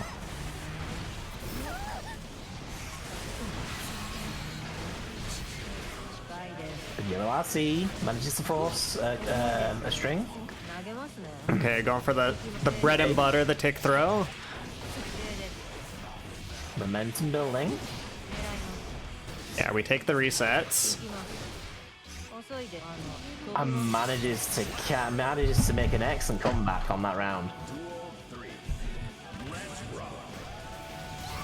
I think this is 2 games in a row we've made it to round 3.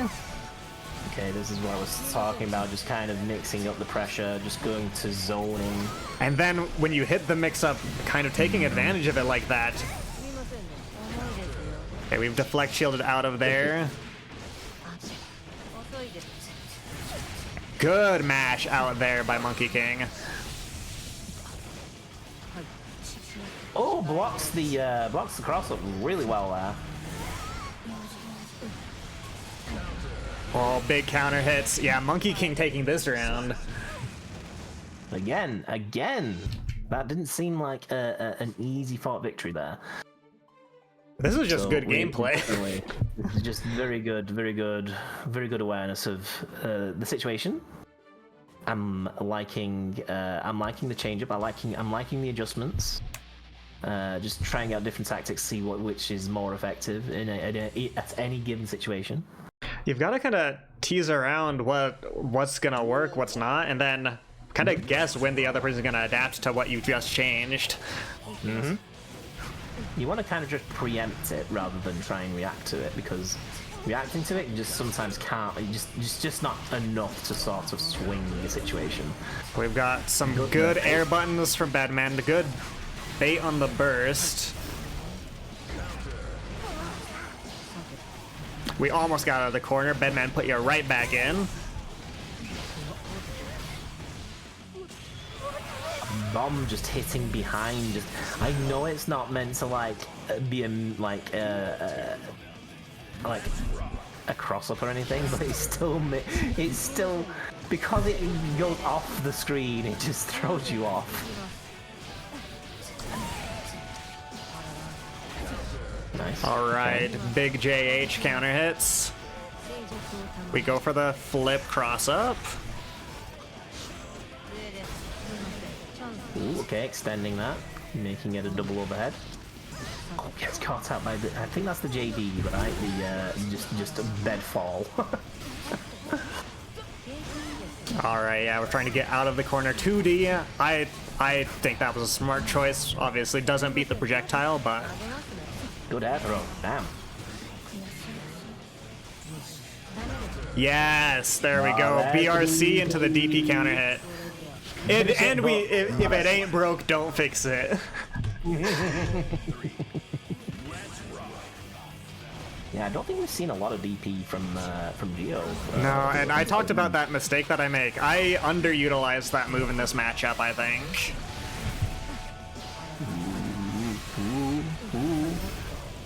We're holding the blocks. We're jumping the bomb. What cost?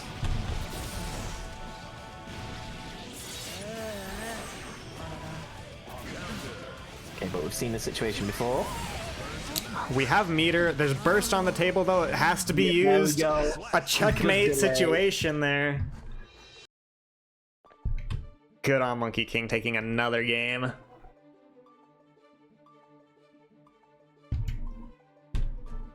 Yeah, not a lot that Kim could do in that situation. That was very much checkmate as soon as the jump cancel came out. I think even a jab would have took that if they delayed it even further. So. And to address someone in chat, if it doesn't have invuln, you don't think you should call it DP? I call 623 DP. I call Leo's DP flash kick if I can help it. Yeah. They did a fake DP. Hot take, I don't think we should call Asuka's ice card a DP because it is neither an input. Well, it's just not a DP mission. Wild throws a DP? Sure, why not? Anyways, you get a DP and you get a DP. Then Tanya coming out in response to the bomb. If it do damage and it's a DP motion, brother, it's a DP. I mean, I agree. I agree that it's not actually DP. It's the most non-DP DP that you could ever DP. But yeah, it's the weirdest anti-air that you could have, which that is kind of what a DP kind of originally used to be for. But it's weird. It's weird. I'll take arguments from either side. I'm just trying to be obstinate right now. We've got big, high-hitting bedman hits. Now, if Monkey pulls out this round, that is set point. It is, and it's looking good for Monkey right now. Yeah, you eat the bomb. Oh, what a setup! What a setup! Good stuff from Monkey King. We'll be moving on.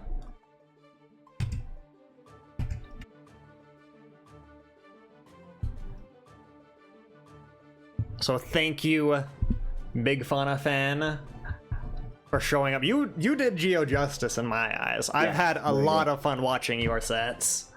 That was very good. That was really nice.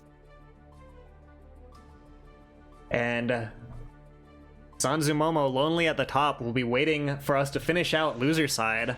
We've got Lai versus Monkey King next. So Monkey King don't go nowhere. We have initiated DP conversation. Yeah, you know, someone stoked the fires. My bad. Nah. But no, we've got as long as it doesn't turn into a flame match, you know, it's all good. The amount of this I get with Oba is it's spicy. All right, let's see. It looks like we've got Lai on player 1 side, Monkey King player 2 side, and it looks like you got a raid from Pants. Yo, Pants, welcome in, Pants. Hope you're doing well. You're catching the final 3, maybe 4 matches of top 8 of the Moth Pit.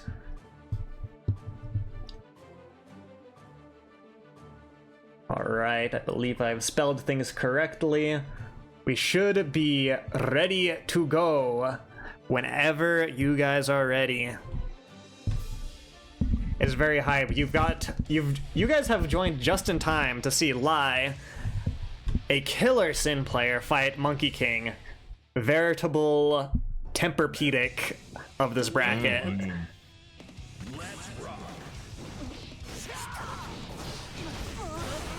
Crossing up on round starts. Beak it. Alright. N6P doing its job. Oh, okay, nothing comes out of that. His life after that missed DP.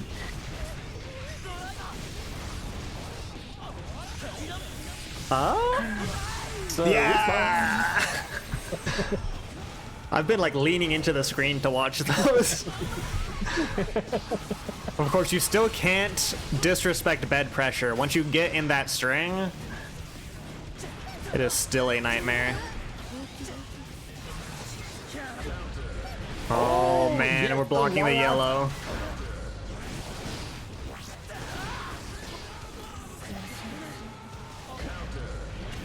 Oh, and gets the side switch. Okay, bomb to restart the pressure. And we're just gonna poke it out. Why is Move keeping burst for this round? Yeah, that was not a great situation to be in. Bursting probably would have made it. Oh, nice! And DB. now we're playing Sin's game. All right, back to Bedman's turn. We're strapping you to this bed. take your sugar water.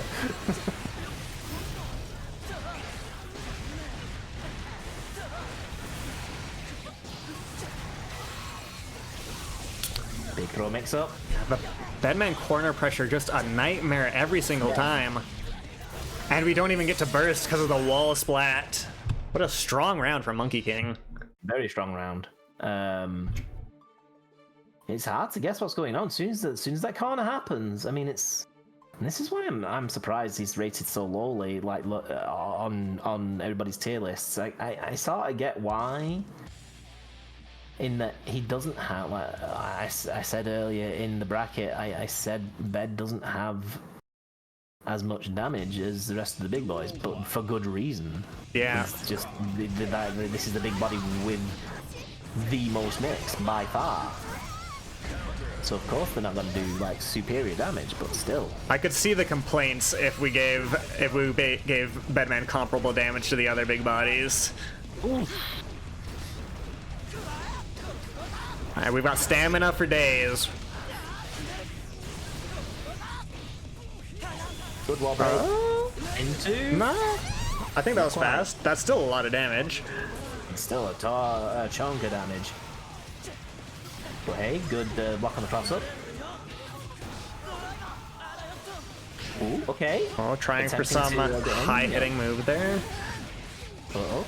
Have I got the I am in the checking opponent's connection mix. Yeah. Oh no. Oh no. Okay. Hold on. I've got this. Just imagine a Beyblade spinning at the kindergartner, and then the explosion at the end there. Okay. Next round. Playing the neutral that we can with Bedman's abilities. DP punish. Another DP punish. We're just waiting for when we can do that, take our turn back, and not stress out about it. But Bedman gets the grab. I'm not too far behind, so that's good. Yeah, getting a little bit of poke anytime we can. But this, yeah, we're bursting that. We don't want Sin with all that stamina to take you through, get positive bonus, and then do it all over again.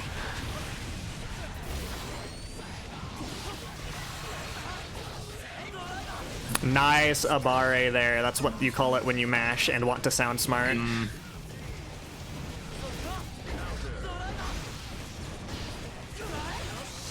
Okay, we get the overhead into the RC. I think this goes through the wall. No, we're still growing. We're still growing, and then we counter hit. I don't know if we're still growing was necessary, but it had charisma.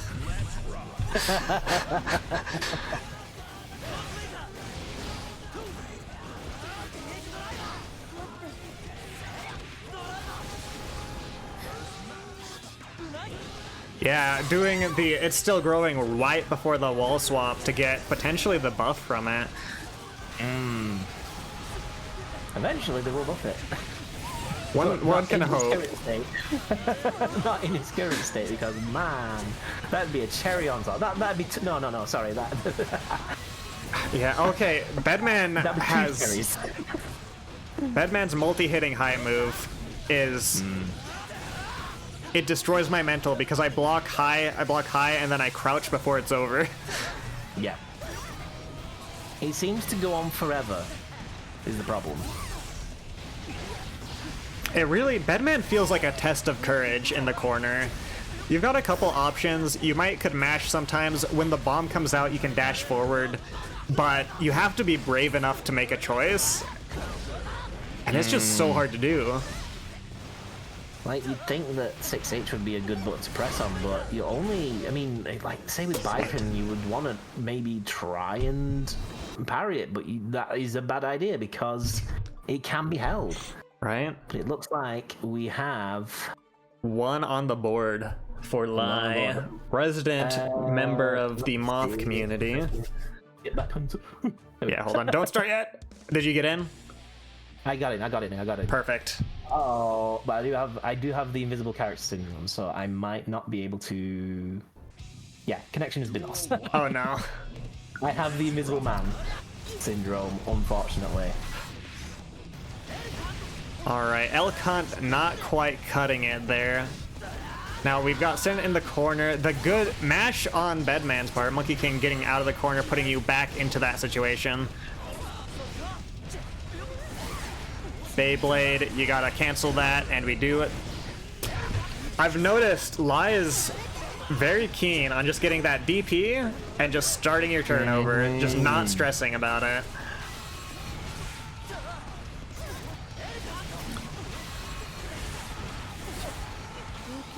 Beyblade into guess, is it a high or is it a low?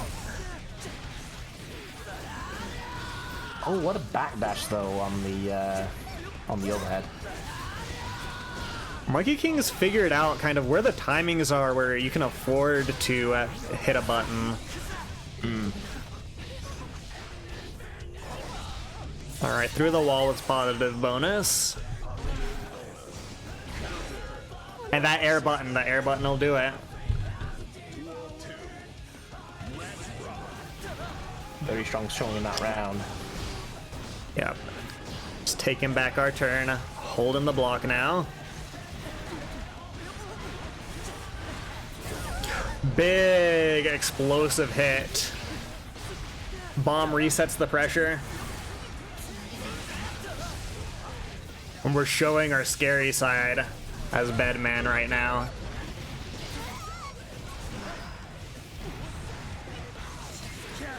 YRC trying to get out of that block pressure. A whiffed grab and to getting counter hit. Bed install is on the board. I am going to be honest, I didn't see Sin in that at all. There was smoke and fire and death. It was a paint by numbers painting. Pretty much. For a 4-year-old. Paint by numbers, but you spilled the paint all over it. Wait, how old is Sin again? Is he 4 or 5? I forget. I think he's 5 nowadays. The chat will have to correct me. And for those who are not Guilty Gear players, yes, we are saying that the age of Sin Kisuke is toddler age. He's 5 years old, I see. And if you're wondering how that works, well... Welcome to Guilty Gear. You want to understand that, you first gotta Google Magic Y2K. Okay, ride the lightning coming out. Okay, we're gonna RC that into another combo. That burst was, you did that or you died. Yes, I agree. DP coming out at the end there. Oh, and yep, that is gonna take it. That was a very close. All match. Right, if you guys wait a second, we might could get Toby back on spectator. I might have to. Or it might be reset, unfortunately. I see. It's up to you how you want to do it. If you want to do it after this set. We'll restart the room after this set. Yeah. We'll just let. It'll be less confusing than if we tried to restart in the middle of a set. Exactly. Oh. Okay. We've got Chip coming out from Monkey King now. Now this is a character that can go toe to toe with Sin in terms of speed. Oh, absolutely. Especially if you have the mix involved. I think Monkey King is figuring out that there is some. I mean, he knows where the punish windows are for certain strings and just needs a faster character to make better use of them. And it seems to be like the switch is working. Yeah, overwhelming with this pressure, the consecutive attacks. Bam, the otter comes out with the dust. Otter mix. Now, if you're confident you can get out of the Sin pressure, you might feel very comfortable. That said, Chip only needs to get hit 2 or 3 times. That might be ambitious too, maybe once or twice. Given the amount of damage that Sin can output, especially with Tyrant Rave, yeah, you could probably it could be feasible to 2-touch Chip in that situation. Ooh, tries for the throw. Lai holding the block string. Knowing Chip's got fast buttons. Big hit. Also knowing you really only need to win one more time to win this round.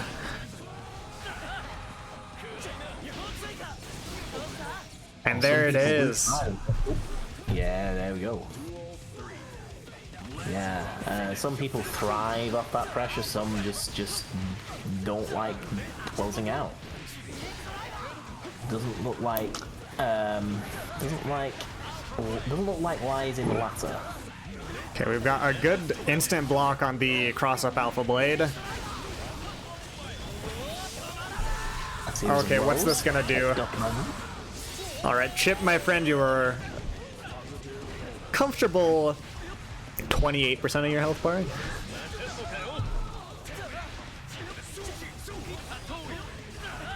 Lia's doing a great job defending. Obviously, you can't block grabs.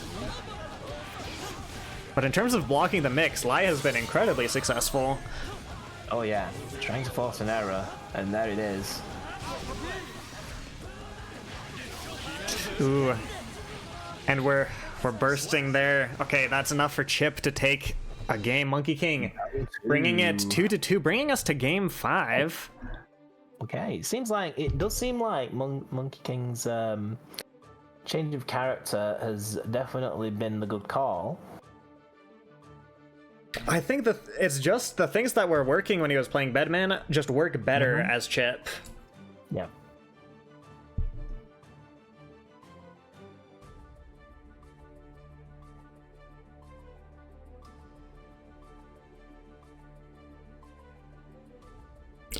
Now, did we get another character swap? No, it looks like we're sticking with Chip for the 5th and final round.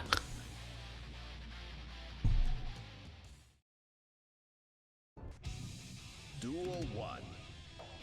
Let's rock. Well, patient, not finishing the Rekka.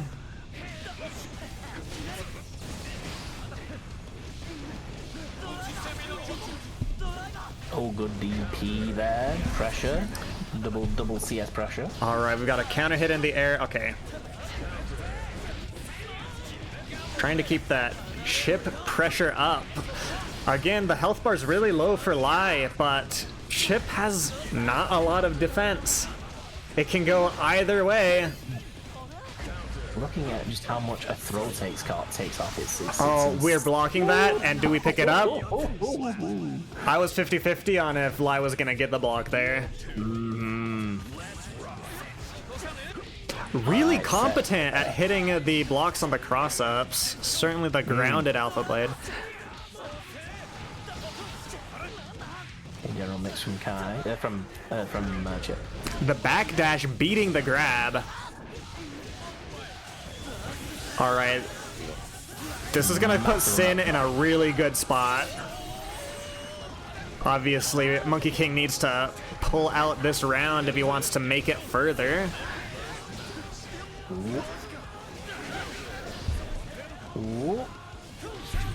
I don't think he wanted that to pop Sin out. Alright, we get the DP. It's really, if you can get a mix confirmed to a combo as Chip, this DP doesn't turn into anything, but we're so close on health bars. Burst. It's a big risk. Just going for fast moves, going for little pokes here and there. DP, can you guess right? Oh, and Lai brings it out. Lai advancing. Monkey King, a good show. And I will say probably one of the most successful character swaps. Oh, easily, yeah. Congratulations, Lai, for moving forward, and much appreciation to Monkey King for the excellent games. We will be resetting this room to fix the invisible person issue. So for our final few matches, just hold tight.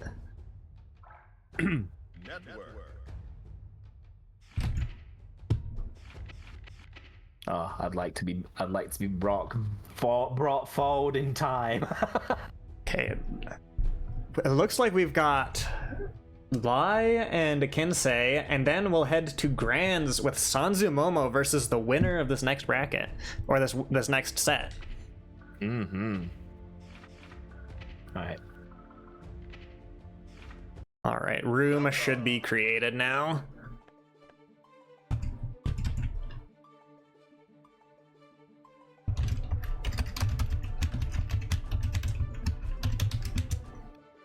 Alright.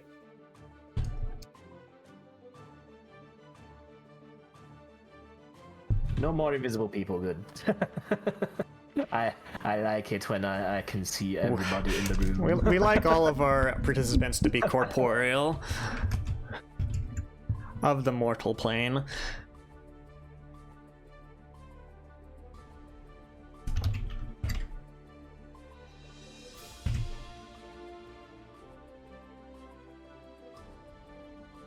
Kensei taking player 2 side. Mm-hmm.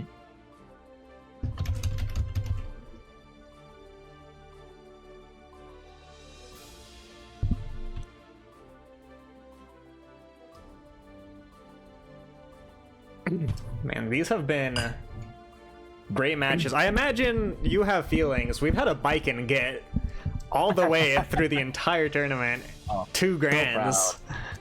So proud. Oh, Biken players, let's go.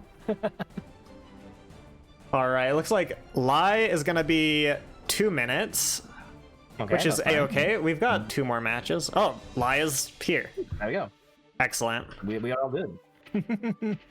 Nah, it's great to see the representation. We don't see many Biken top 8s in professional, but I was gonna say, I don't remember the last time. Now, I don't look at a lot of the top 8 images for TNS, but I don't remember when a Biken has made it to top TNS or something. But yeah, she's still pretty much a bracket ruiner. And who knows? We might see now that the season 4 modifications have taken hold. Perhaps we'll see something different. We'll see a change in the wins. All right, and we should be good to go whenever you guys are. I would like to say I'm a little bit. I think I may be clairvoyant. I said we might get another match between Lai and Kensei.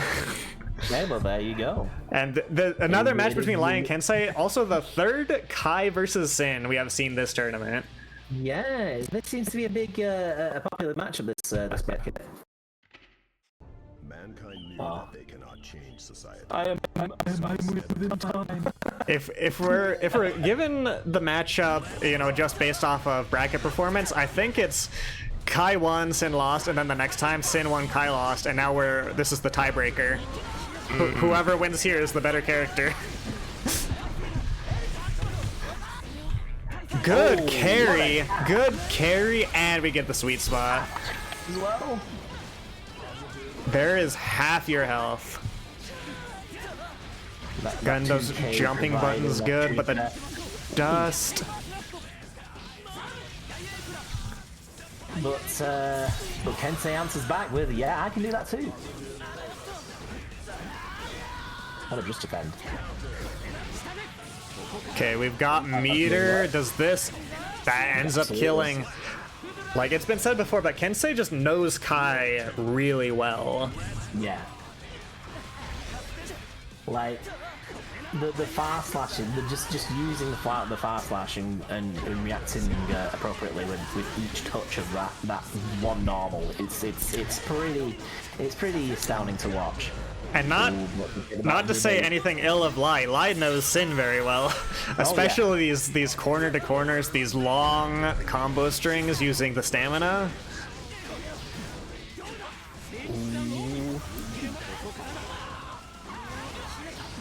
Oh, opts to go for the burst. Really trying to finish this round out because, yeah, if you manage to lose this round, that's it for the game. It is. Well, are they going to regret using that with the amount of health that they had? And say we'll probably play a little more confidently, knowing that there's nothing to stop their sequences. Yeah, no stamina. You don't have to be quite so scared of Sin without his extra resources. Now Kai just has moves that do damage, which is always a good thing. Tap dust into RC combo. We've seen this before. I've seen this.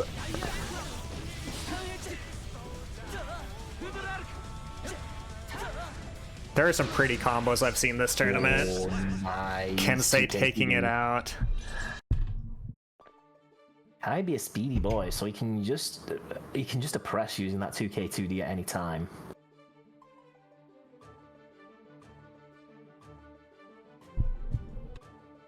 The acceleration be going on that lad. Indeed. It's got some jet engines on those shoes of his.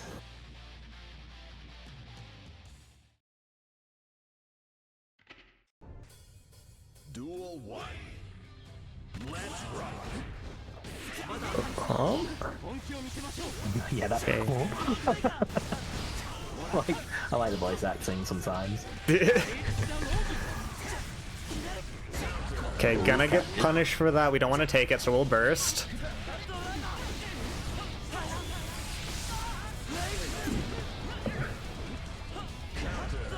We got a little bit of stamina. Oh, good throw. Jab, jab. Yeah, he's expecting the backdash quite a bit there. The fun thing about this is the second set these guys have played against each other. So Yeah. you've already got the knowledge from all your previous games. It's working to some advantage right now. What a wall to wall. Not close enough to pick up with that JD. Good block in the tap dust. Nice. Nice. Punishing that grab with a backdash into this combo into Tyrant Rave. Ooh, not quite sweet spot though. That's fine. Oh, the slow, intimidating walk forward. Unfortunately, Beat Driver does not beat a Kai FS.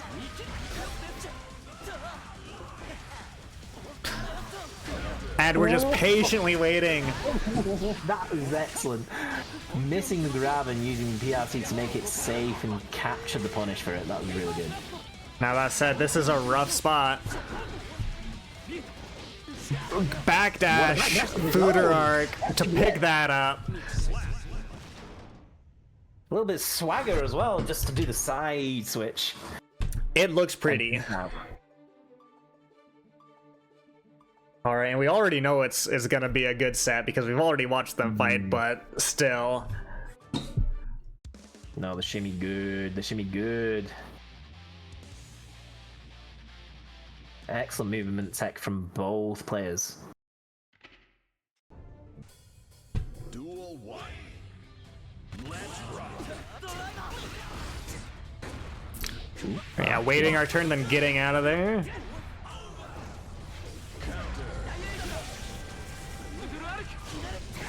Oh, this time no punish there.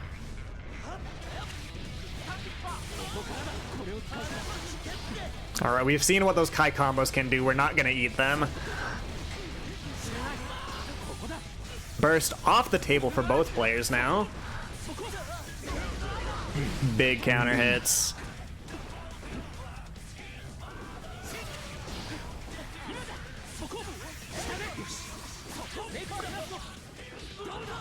And it keeps going. Oh, That- and a cap and throw. Yep. Wanted that throw big time. Worked out. Okay, Throwing more throws into the mix, knowing that we've kind of got a feel for how the offense is. Just changing things up. Again, tries to use beat drive to stuff the fast slash. Doesn't quite work out. Oh, good DP. Just defend is definitely helping out in this situation where just defend is working out in a situation where Finn's using his 6P, and that's making That's making Kensei like drop down faster to attack a lot faster. Oh, and we're calling out that slow move in the air. Going for maybe the PRC mix-up from the high to the low, instead going for the grab. That's another point on the board for Kensei. that counter attack on the JD dive kick looks so painful.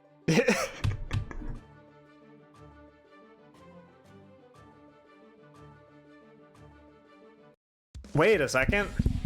We've got a character, the first character swap from Lai the entire tournament. Oh, Going for the okay. rival instead of the sun. I see. What we're gonna see here. Uh oh, no. Maybe we've turned a little bit of the monkey brain on. Who can say? A little bit of gorilla. Might take a round to just get used to the buttons. I don't Now, can he afford to give up a round? This is set point for Kensei. It is. Oh, who knows if we can get a bit of. Yeah, there we go. Okay, Some now muscle memory coming back. demonstrating that no, hey, this isn't a joke. I do know how to play Soul. I know how to play Soul, and it was looking like a comeback there. Okay, this is where it might seriously get turned around. We'll see. Okay, gets caught by the JS.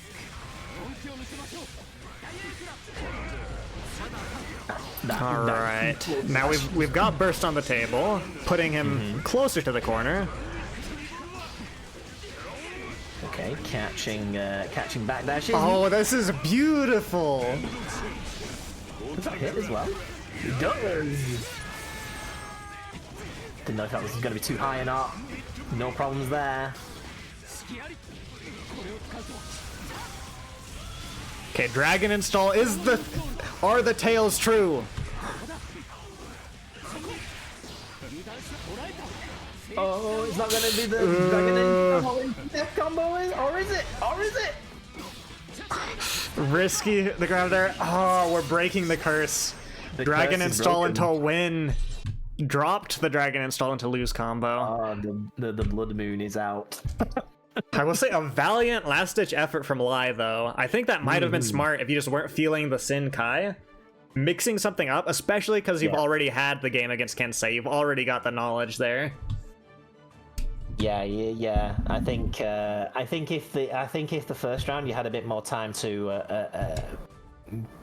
figure things out in relation to Soul, I think that second round could have been turned around, and then maybe the momentum would have been switched up. But Kensei manages to hold it, brings it to 3-1, Alright. and goes through. Now, this has been incredibly fun for me. So, yes, MOTHPIT 0, not even the first MOTHPIT, but it's been incredibly fun, and we're on to Grand Finals. Grand Finals, of course, being Sanzu Momo, Resident Biken Demon, versus Kensei. It's gonna be a big one. Just remember, Kensei needs to win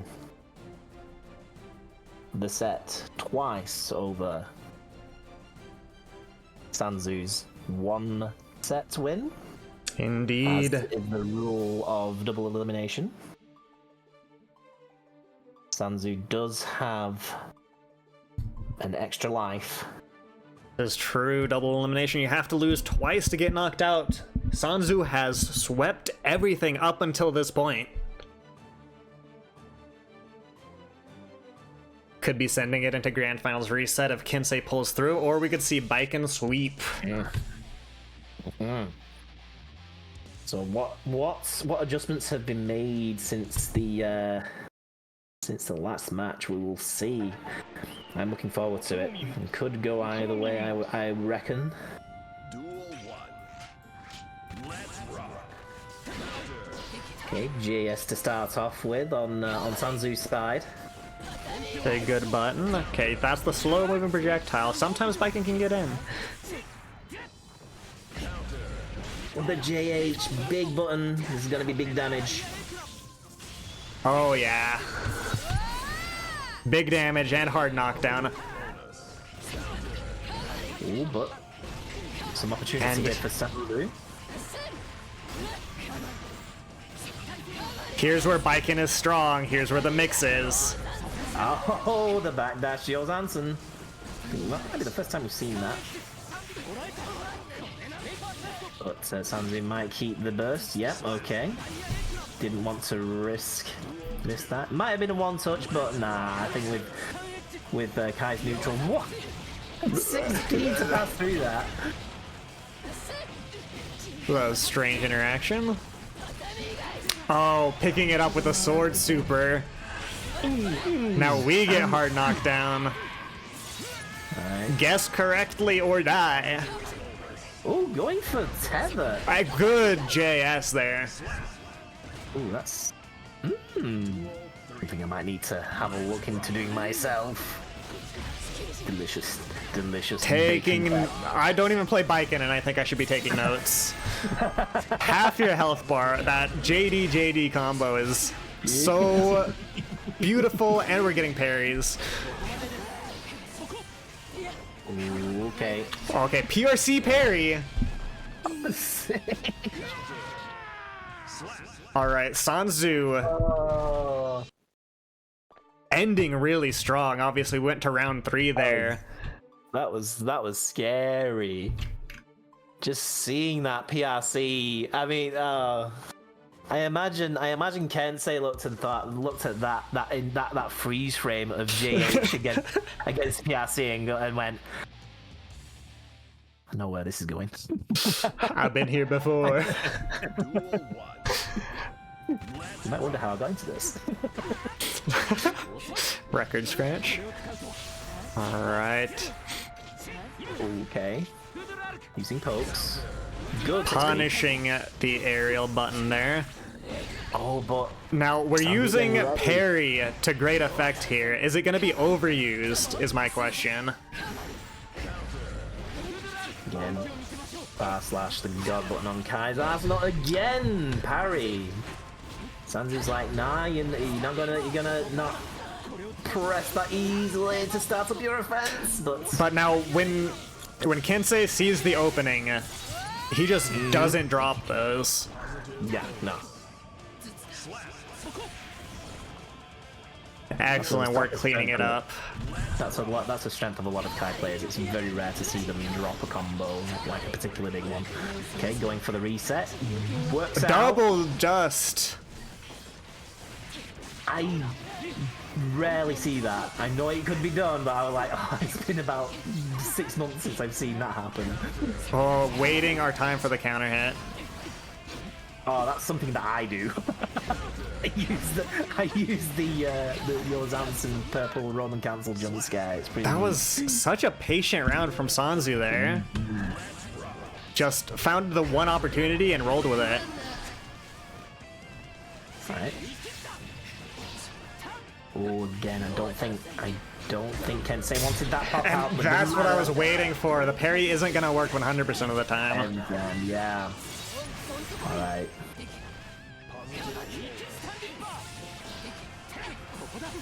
Okay, there will be a fight here. There will be. One on the board for Kensei.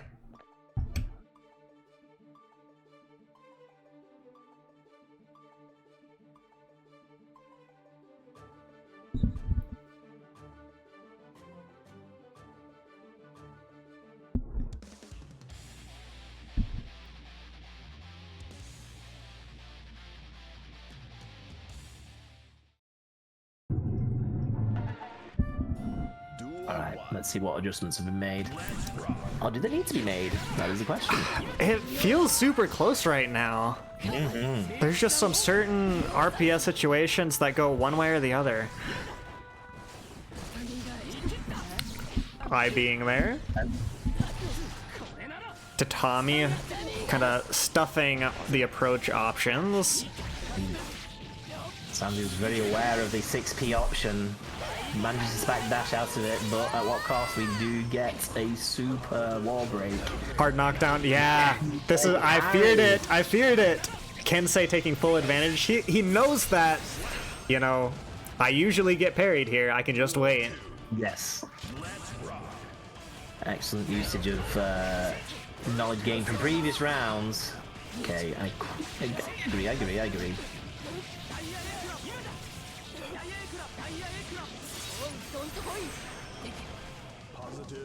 I'm trying to catch something with that really far slash button.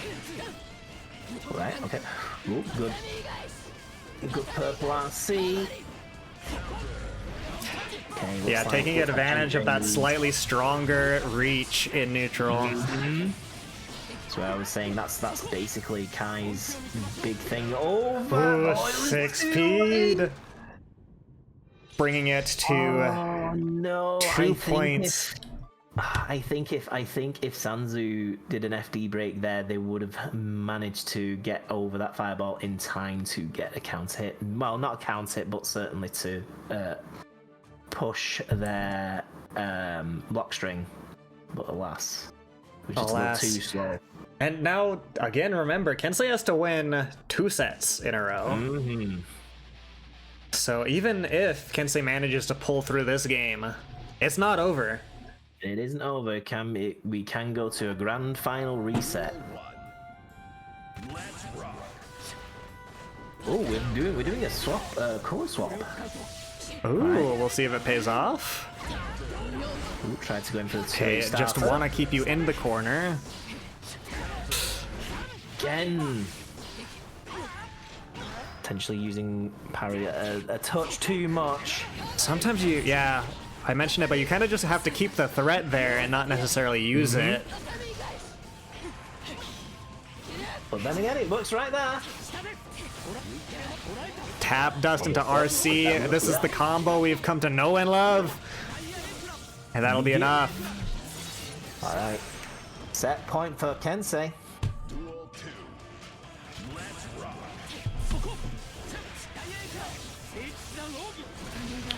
Oh, blocking the guitar with Sammy. Okay, yeah.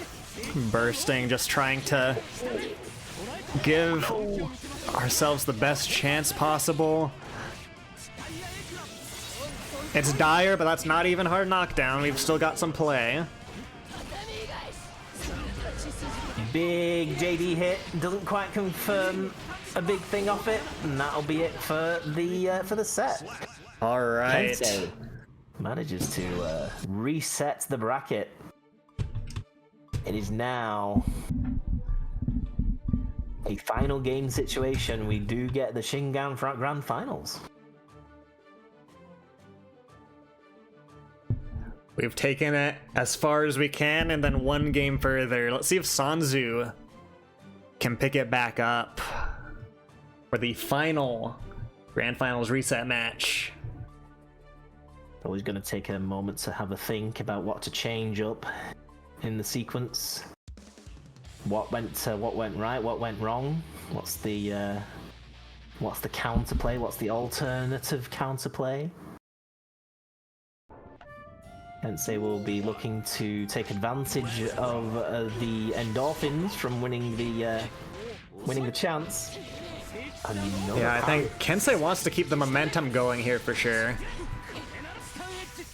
I think mental stack, you just don't want to get in a situation where you have to reverse 3-0 in Grand Finals reset. Seems like Sanzu was so confident in getting in on those large fireballs before. Is very, very cautious about them now. Ooh, it's not looking good for Sanzu. No, and we could play this very cautiously now. You're a sliver away. Again, the 6P happening.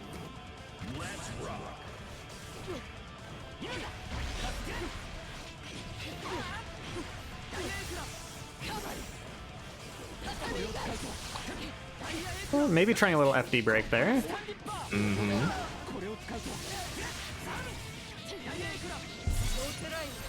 Yeah, Kensei is just taking this momentum and rolling with it. Yes. Now we're in a checkmate burst situation. The thing is, when do you use it?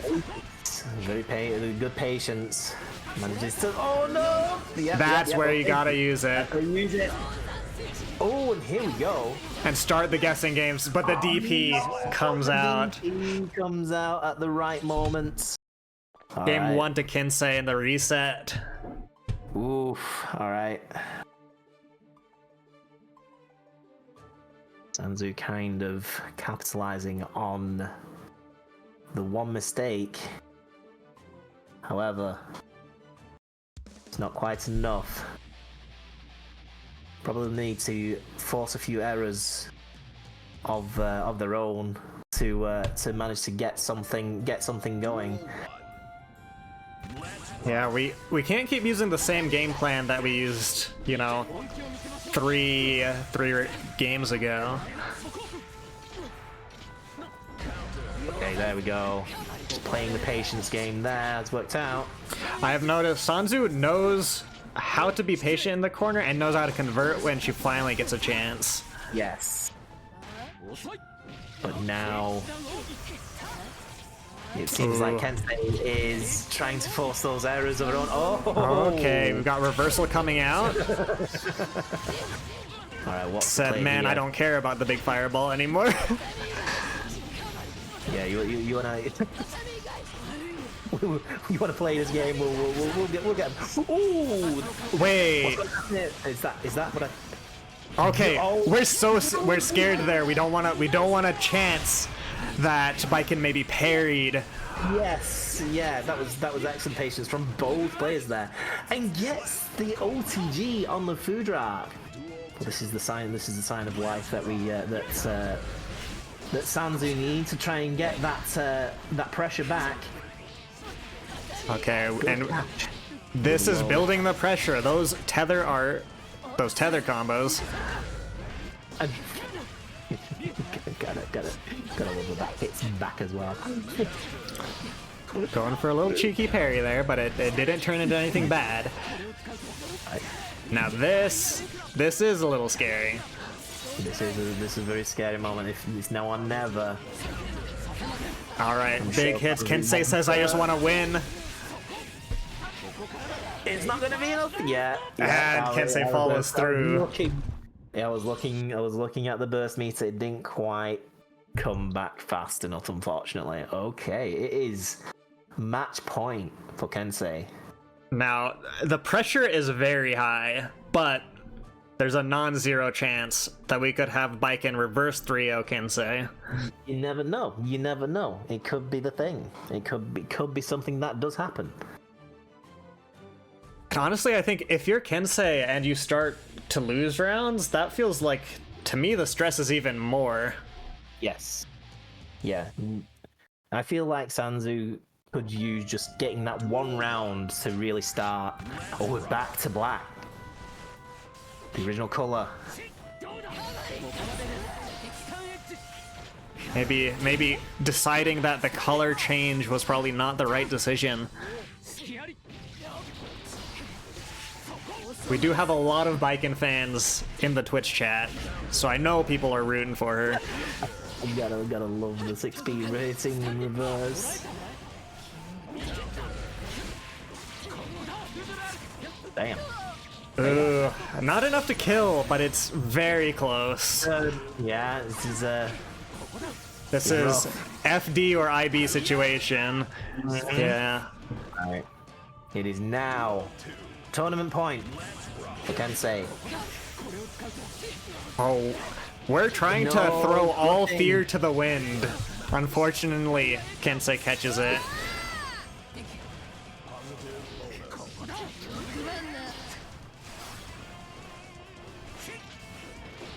Oh, nice.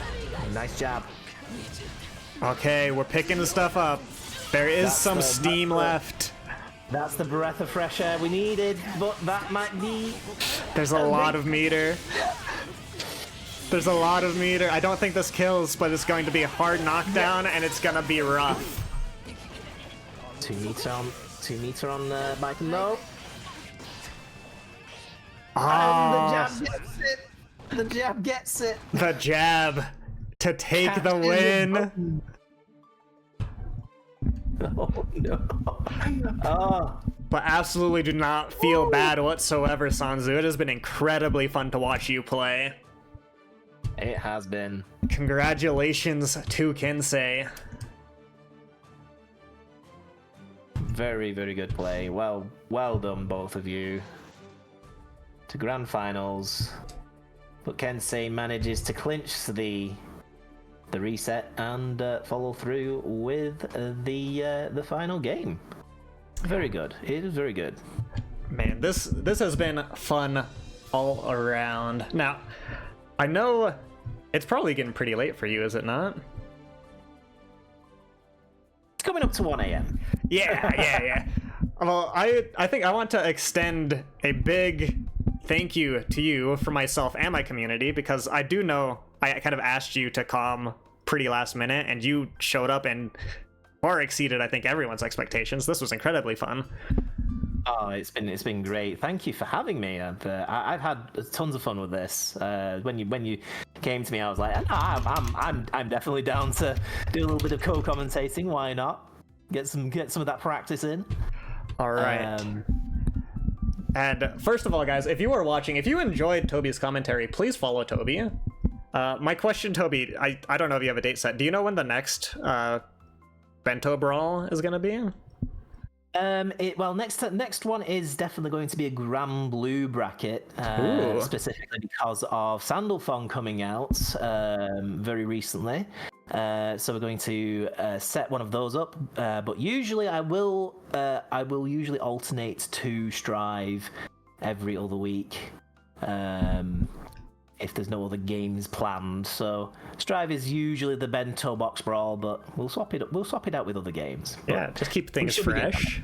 And I do know there are people in my community who really like Grand Blue and don't have a lot of people to play it with, so definitely check out Toby and that Grand Blue tournament. I need to see who we can raid. I don't know if you've got any ideas, Toby.